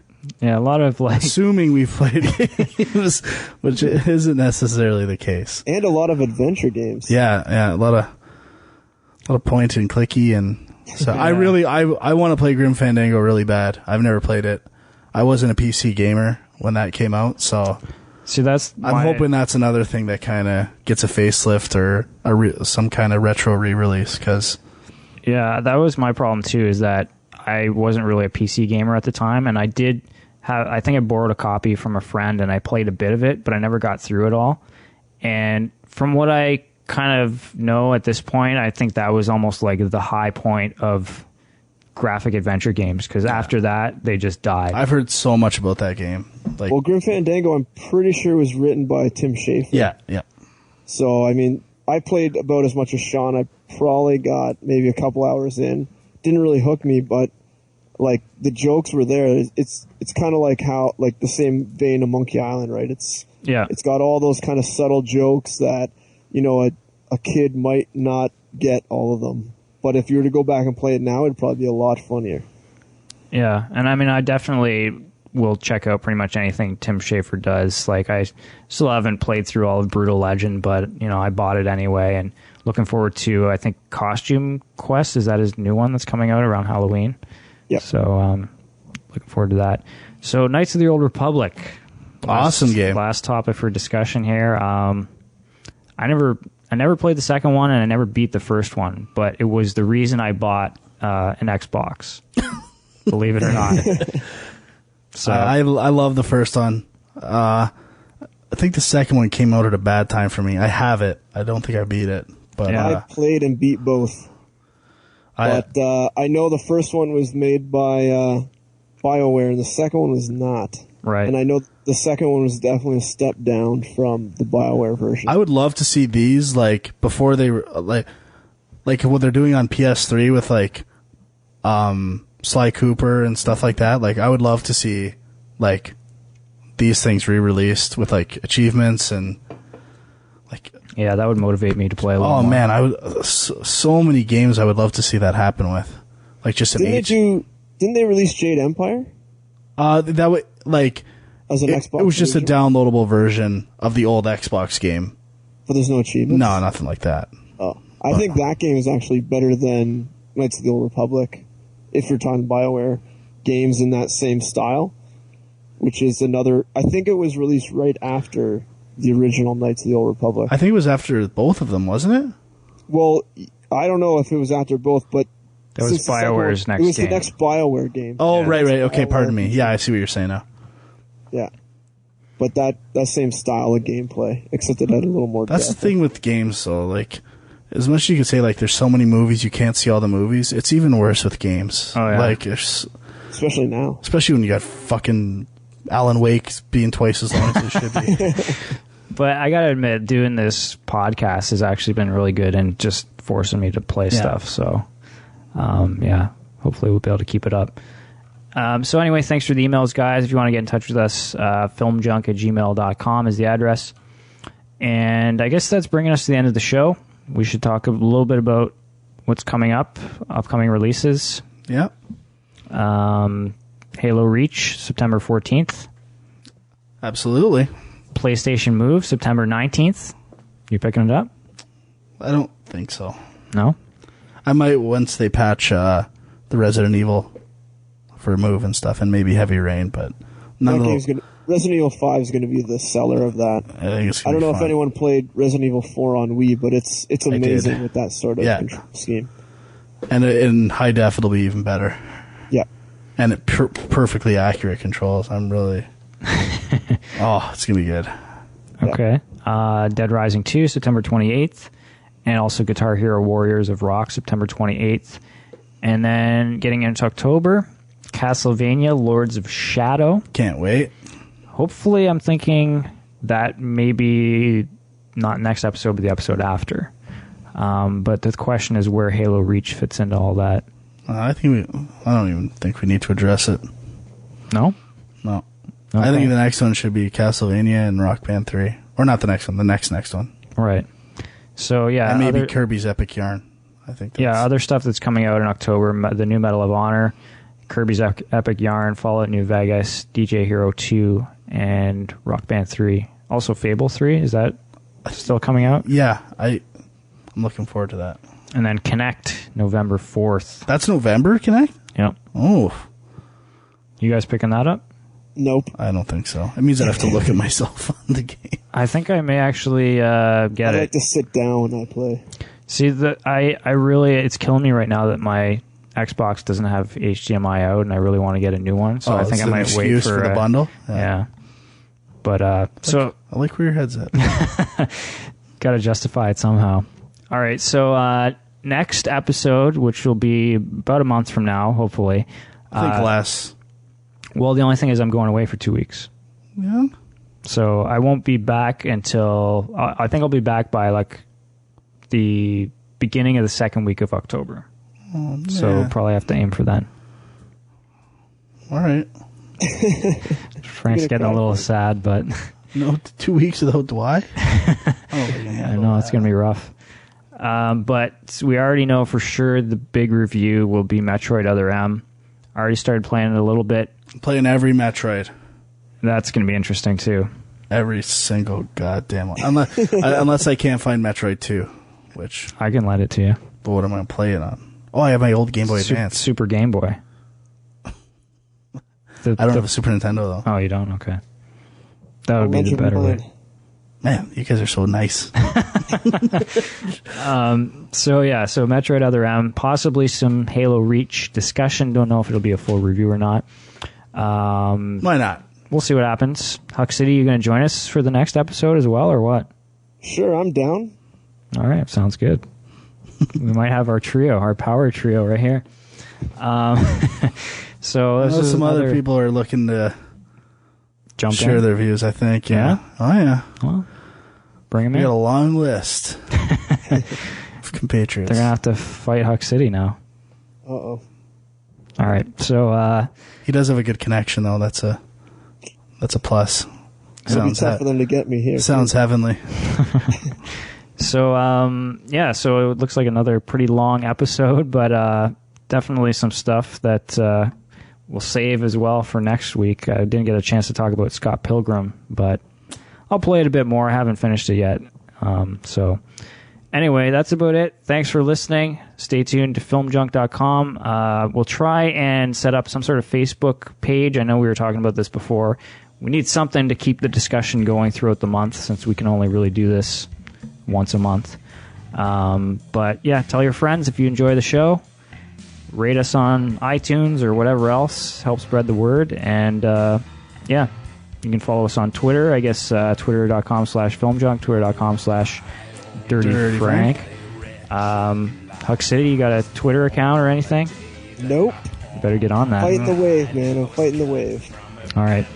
So, yeah, I guess that's about it. So thanks for listening, and we'll see you next time right here on Game Junk. Who's that yonder hole in flames, dragging behind him a sack of chains?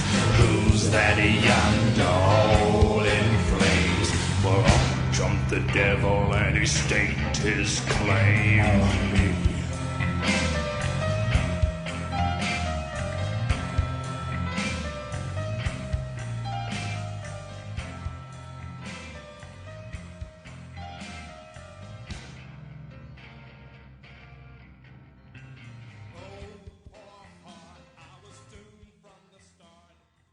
What is a man? A miserable little pile of secrets?